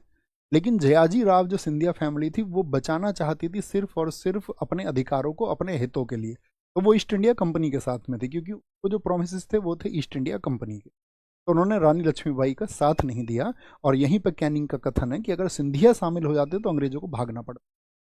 सिंधिया थे आपका, होलकर थे, निजाम थे, और राजस्थान के आपका जोधपुर, सॉरी जोधपुर नहीं था, जयपुर था, बीकानेर था। तो यहाँ की रियासतें ये ऐसी रियासतें थी जिन्होंने अपने हितों की रक्षा के लिए ब्रिटिश ईस्ट इंडिया कंपनी का साथ दिया, या तटस्थ रहे। बहुत सारे लोग भारत के राजाओं का या इस विद्रोह का साथ उन्होंने नहीं दिया। तो जयाजी राव ने किसका साथ दिया, ईस्ट इंडिया कंपनी का। बहुत सारे लोग कहते हैं कि रानी की झांसी जो है वो अपने देश के लिए नहीं लड़ी, वह तो अपनी झांसी को बचाने के लिए लड़ी। उनका स्टेटमेंट तो ये था कि मैं झांसी नहीं दूंगी। दरअसल में साथी आपको एक बात समझनी होगी, 1854 में जब विलय हो गया तो उन्होंने डलहौजी के साथ में एक शांतिपूर्ण नीति अपनाई। उन्होंने डलहौजी को पत्र लिखे कि भाई ये जो विलय की नीति है ये सही नहीं है, और झांसी को जो हड़पा गया है वापस दिया जाए, क्योंकि इस समय पर वो साइड बाय साइड आपका रणनीतिक रूप से मजबूत भी हो रही। समझ पा रहे हैं, ठीक है। तो क्या बोलेंगे, जून 1857 ग्वालियर पर उन्होंने कब्जा कर लिया, और इसके बाद में अंग्रेज सरकार ने जो दमन के लिए भेजा, यहां पर कौन आया था दमन के लिए, हीरोज, जिसने कहा भी था कि ये जितने भी विद्रोही थे उसमें सबसे बहादुर और सबसे खतरनाक रानी लक्ष्मीबाई थी। ये हीरोज का स्टेटमेंट है। तो दमन हीरोज ने किया, और इसमें याद रख लेना झांसी की रानी, इनकी जो साथी आपका डेथ हुई, वो डेथ हुई इनकी 17 जून 1858 को। 17 जून 1858 को, जब अपने बेटे को पीठ पर बांध करके लड़ रही थी। वही इमेज सब लोग देखते होंगे। और डेथ कहाँ पर हुई, ग्वालियर में। कहाँ पर हुई, ग्वालियर। ठीक है, ये बात याद रखेंगे, यहाँ पर कोई दिक्कत कोई परेशानी तो नहीं। अभी हम आपसे क्वेश्चन पूछेंगे। अभी मैंने कुछ नाम लिए थे, जैसे एक क्वेश्चन पूछा गया था, बड़ा अच्छा क्वेश्चन था, यूपीपीसीएस प्रीलिम्स में पूछा गया पिछले वाले में। क्वेश्चन ये था आपका कि निम्नलिखित में से किसने अंग्रेजों का साथ नहीं दिया था। जैसे अभी मैंने कुछ नाम लिए थे आपसे, जैसे निज़ामों ने साथ दिया था ईस्ट इंडिया कंपनी का। यहाँ पे जो आसफ जाही थी, आसफ जाही ये तटस्थ रहे थे, ना तो भारतीयों का साथ दिया तो उसको मतलब गुप्त रूप से ईस्ट इंडिया कंपनी के साथ थे। जैसे आपका सिंधिया फैमिली है, सिंधिया फैमिली ये किसके साथ थी? अंग्रेजों के साथ थी। होलकर जो थे आपका, होलकर जानते हैं ना आप, इंदौर के होलकर, हाँ जी भैया, ये इनके साथ थे। ठीक है, और ये तीन विकल्प दे करके एक विकल्प दे रखा था जाट। ये पूछा गया कि जिसने अंग्रेजों का साथ नहीं दिया तो वो कौन है? वो जाट समुदाय है, अपनी जाट कम्युनिटी है, और हमारी जाट कम्युनिटी ने इनका साथ नहीं दिया। ये सब हैं जिन्होंने ईस्ट इंडिया कंपनी का साथ दिया, ईस्ट इंडिया कंपनी का साथ दिया। और इसमें अगर हम बात करें आपका, वहाँ पर जयपुर था, बीकानेर की रियासत थी जयपुर। जयपुर बाद में जोधपुर ने भी साथ दिया था। जयपुर, जोधपुर, बीकानेर, यहाँ की जो रियासतें हैं इन्होंने भी ईस्ट इंडिया कंपनी का सहयोग दिया था, क्योंकि ये लोग ये मानते थे कि अगर 1857 की क्रांति सफल हो गई तो इनका जो सामंती ढांचा है वो बिखर जाएगा और फिर इनकी जगह उसमें नहीं रह जाएगी। बात समझ गए? हम सब करके बताएं, इतनी कहानी क्लियर है ये सारी कि किस तरह से विद्रोह हो रहा था जगह जगह पर, कौन नेतृत्व कर रहा था और अंग्रेज सरकार उसका दमन कर रही थी। कारण यही था क्योंकि छिटपुट विद्रोह था, जगह जगह विद्रोह थे, तो अंग्रेज यहां से अंग्रेज सैनिक दमन करके फ्री हो जाते थे तो दूसरी जगह चल देते थे। एकदम से एक नेतृत्व नहीं था इसका इकट्ठा, एक ही जगह क्रांति के लिए कोई तिथि निर्धारित नहीं की गई थी। और ऐसे ही ये आंदोलन जगह जगह जैसे जैसे लोगों को मौका मिला वैसे वैसे उन्होंने विद्रोह किया। ठीक है, आगे आएंगे। इसके बाद में कहां पर? कानपुर। कानपुर की डेट क्या बताई मैंने आपको? 5 जून। 4 जून के बाद में लखनऊ से भीड़ कहां पहुंच दी? कानपुर में। कानपुर में 5 जून 1857 को विद्रोह, 1857 को विद्रोह हुआ। और कानपुर में जो नेतृत्व कर रहे थे वो कौन थे? कानपुर में जो नेतृत्व किया, जो लीडरशिप थी वो किसके हाथ में थी? नाना साहेब, नाना साहेब। और इनके साथ में प्रमुख थे आपका रामचंद्र पांडुरंग, प्लस में तात्या टोपे, तात्या टोपे जिनका वास्तविक नाम क्या है? रामचंद्र पांडुरंग, जिन्होंने आपका रानी लक्ष्मीबाई को भी सपोर्ट किया और ग्वालियर के किले पर इन्हीं की मदद से कब्जा हो पाया था। इन्होंने नेतृत्व किया आपका। और जो यहाँ पर साथी आपका याद रख लेना, आप सबको पता होना चाहिए, नाना साहब ने क्या बोला यहाँ पर? भाई हमसे तुमने पेशवाई छीनी थी, तो ये खुद को पेशवा डिक्लेयर कर देते हैं, खुद को इन्होंने पेशवा अनाउंस कर दिया, announce himself as a Peshwa, खुद को पेशवा इन्होंने घोषित कर दिया। और ब्रिटिश सरकार ने देखा कि भीड़ इनको समर्थन कर रही है, तो उसको दबाने के लिए कौन गया था यहाँ पर? उस व्यक्ति का नाम है कैंपाबेल। दमन, दमन किसने किया? जो सप्रेस्ड बाई, ऐसे लिख लिया करो, दमन अर्थात सप्रेस्ड बाई, दमन किसने किया? कैंपाबेल ने। और यही कैंपाबेल अभी कहां पर बताया, जो गोरखाओं की रेजिमेंट लेके गया था, कहां पर गया था? लखनऊ में, लखनऊ में। बिहार, बिहार से पहले याद रखिए इलाहाबाद, नेक्स्ट डे भीड़ पहुंच गई थी इलाहाबाद, इलाहाबाद। इलाहाबाद की जो घटना है ये है 6 जून, 6 जून 1857 को। यहाँ पर जो नेतृत्व था भीड़ का, वह नेतृत्व कर रहे थे आपका, उनका नाम था लियाकत अली, लियाकत अली। और लियाकत अली ने इलाहाबाद में खुद को नवाब घोषित कर दिया। यहाँ पर जो दमन किया वो किया, दमन किया आपका कर्नल नील ने। और सबसे घातक व्यक्ति ये निकला, टाइम्स पत्रिका ने उस समय इसके बारे में लिखा, टाइम्स का आर्टिकल आया।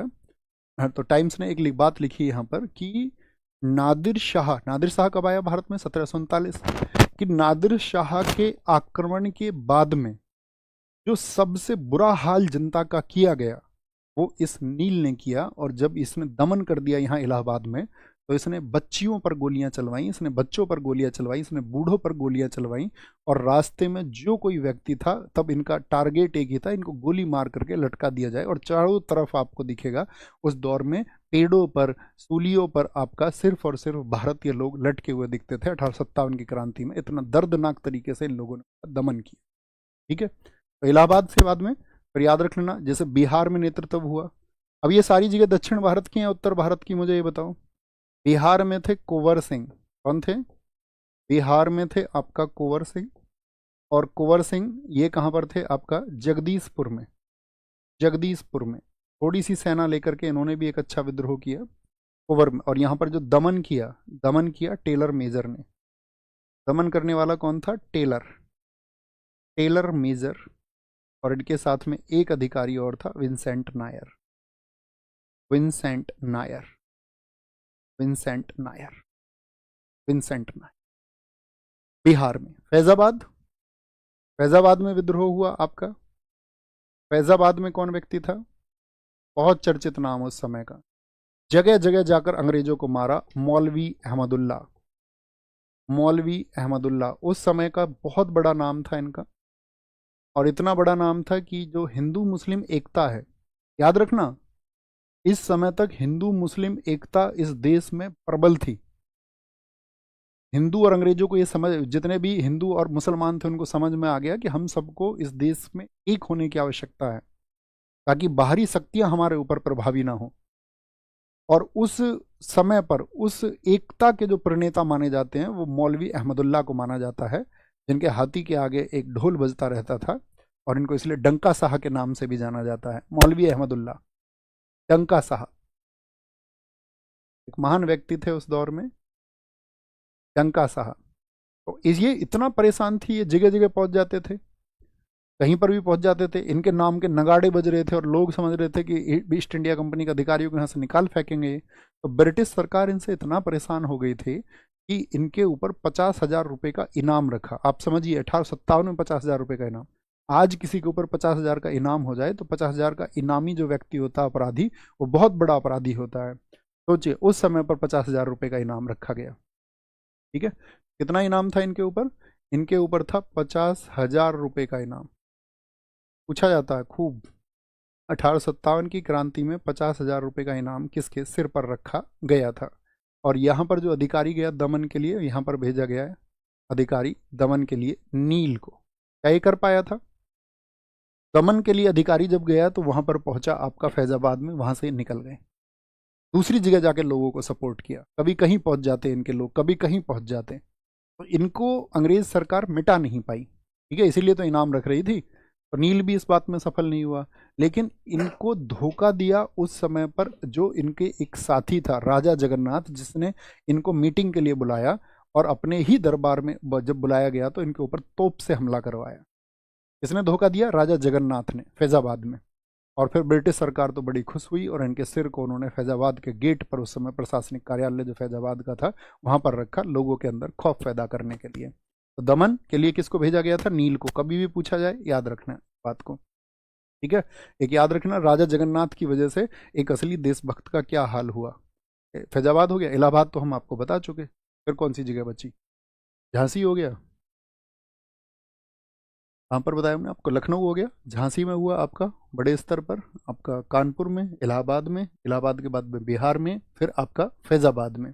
और भी मतलब बहुत सारी जगह पे स्थानीय रूप से हुआ था, उसको नोट भी कर सकते हैं आप। जैसे बरेली में, बरेली हो गया, बरेली, बरेली में थे आपका कौन, खान बहादुर खान। और खान बहादुर खान ने क्या कर दिया, खुद को नवाब घोषित कर दिया, स्वतंत्र, खान बहादुर खान, खान बहादुर खान। जैसे कि आपका ये मध्य प्रदेश के सागर में भी हुआ। सागर में जो नेता थे उनका नाम है शेख रमजान, शेख रमजान, इन्होंने भी भीड़ का नेतृत्व किया। तो आप देख रहे हैं कहीं पर हिंदू और मुस्लिम साथी बने हैं यहाँ पर। मथुरा में, मथुरा में जो आपका आंदोलन का नेतृत्व किया वो देवी सिंह ने किया, देवी सिंह ने। हरियाणा में थे रावजी तुलाराम, हरियाणा में, हरियाणा में कौन थे, रावजी तुलाराम थे, राव तुलाराम जी थे, राव तुलाराम। ठीक है, असम, असम क्षेत्र में आपका कौन था, असम में था मनीराम, मनीराम। जैसे एक नाम आता है 1857 का गुमनाम नायक कौन है, गुमनाम, 1857 का गुमनाम नायक। गुमनाम नाम समझ रहे हैं, जिसको लोग ना जानते हो, इसको बोलते हैं अनसंग हीरो, अनसंग हीरो, जिसके बारे में विचार नहीं होता। वो कौन है, वो है अजीमुल्ला खां, अजीमुल्ला खां, अजीमुल्ला खां। क्योंकि इन्होंने 1857 की क्रांति का एक गाना लिखा था, हम है मालिक इसके हिंदोस्तां हमारा। लिखो इसको कहीं किनारे पर। तो 1857 का गुमनाम नायक कौन है, अजीमुल्ला खान।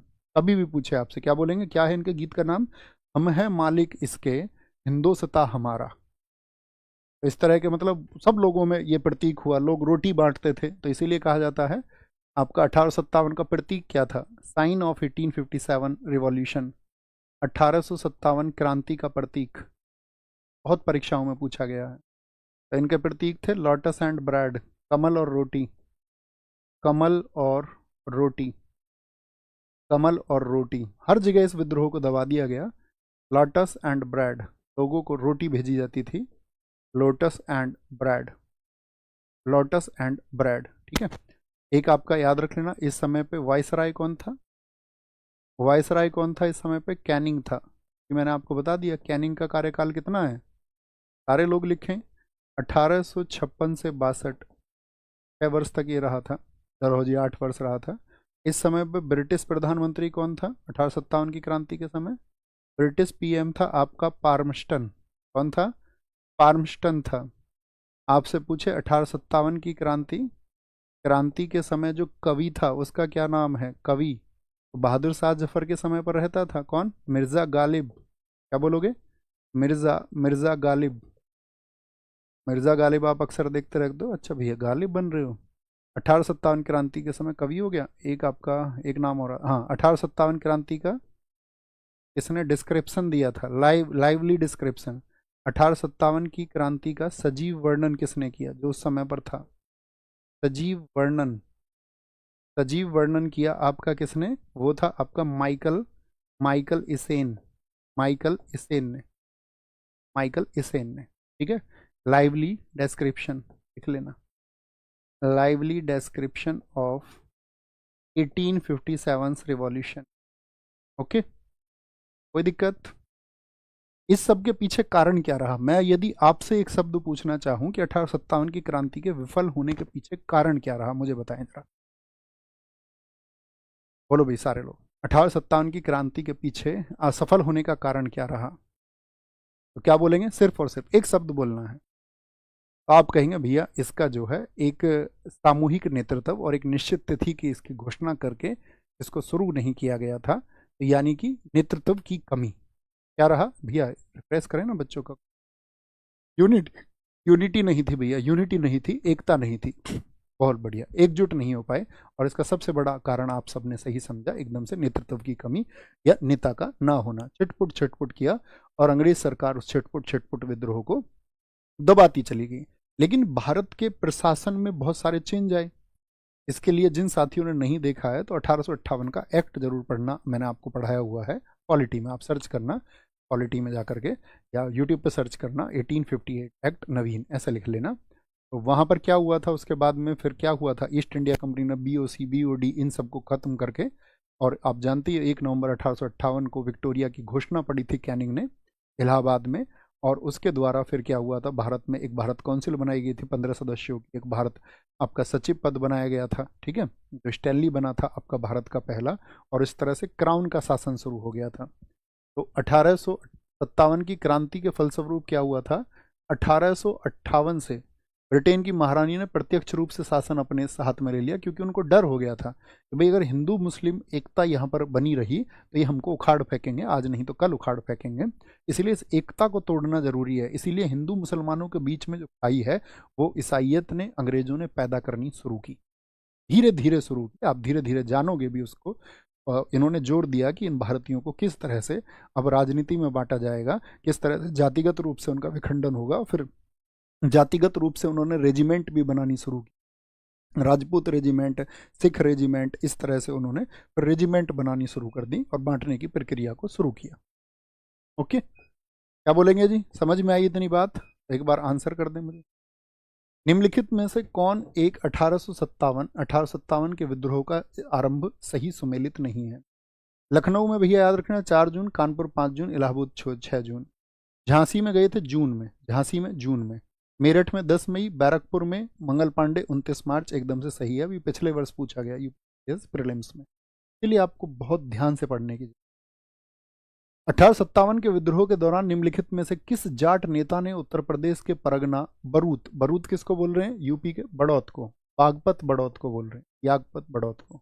बड़ौत वालों जो भी हो सुनना ध्यान से, अमीनगर सराय वालों, ठीक है। वहाँ पर वो भी है ना आपका, क्या बोलते हैं उसको, जहाँ पर जल अभिषेक होता है, एक जगह है वहाँ पर अमीनगर सराय के पास में, पुरा नाम से, पुरा महादेव है शायद, पुरा महादेव।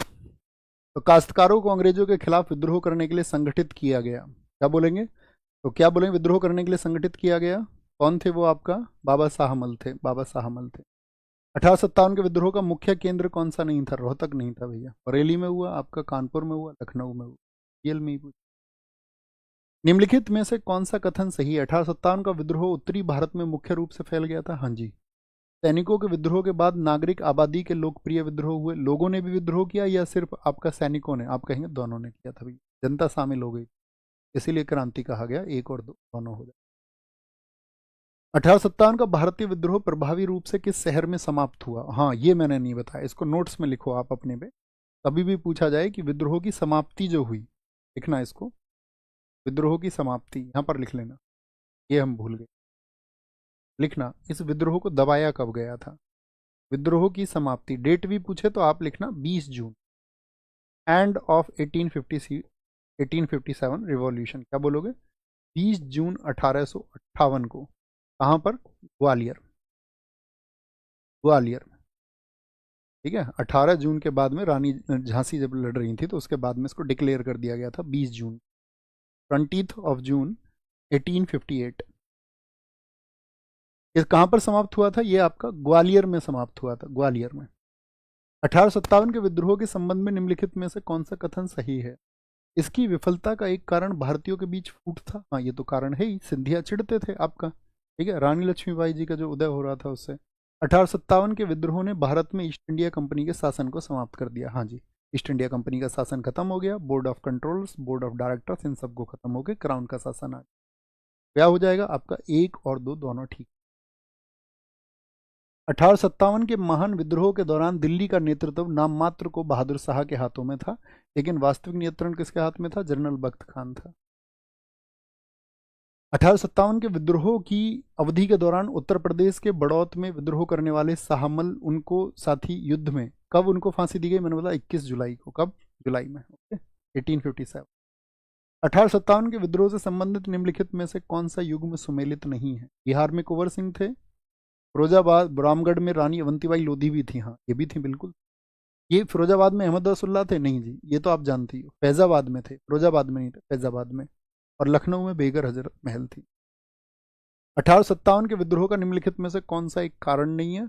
उम्मीद करूंगा आपने कक्षा को बहुत ध्यान से सुना होगा, और बहुत ध्यान से सुनने के बाद में आप इस आंसर को बहुत ध्यान से देंगे, और हर एक अपने साथी छात्र से ये उम्मीद करूंगा कि आप लोग इसका आंसर जरूर दें। मैंडेटरी है आपके लिए, फिर से हम कहेंगे यही गुरु दक्षिणा है हमारा, आंसर देना। क्योंकि जब एक सही पथ पर, एक सही पाथ पर अगर हमारे छात्र चल रहे हों तो एक गुरु के लिए इससे बड़ी कोई चीज़ नहीं हो सकती। क्योंकि हम जैसे आम आदमी को या आम शिक्षक को इतना प्रेम मिल पाना, ये बहुत बड़ी बात है।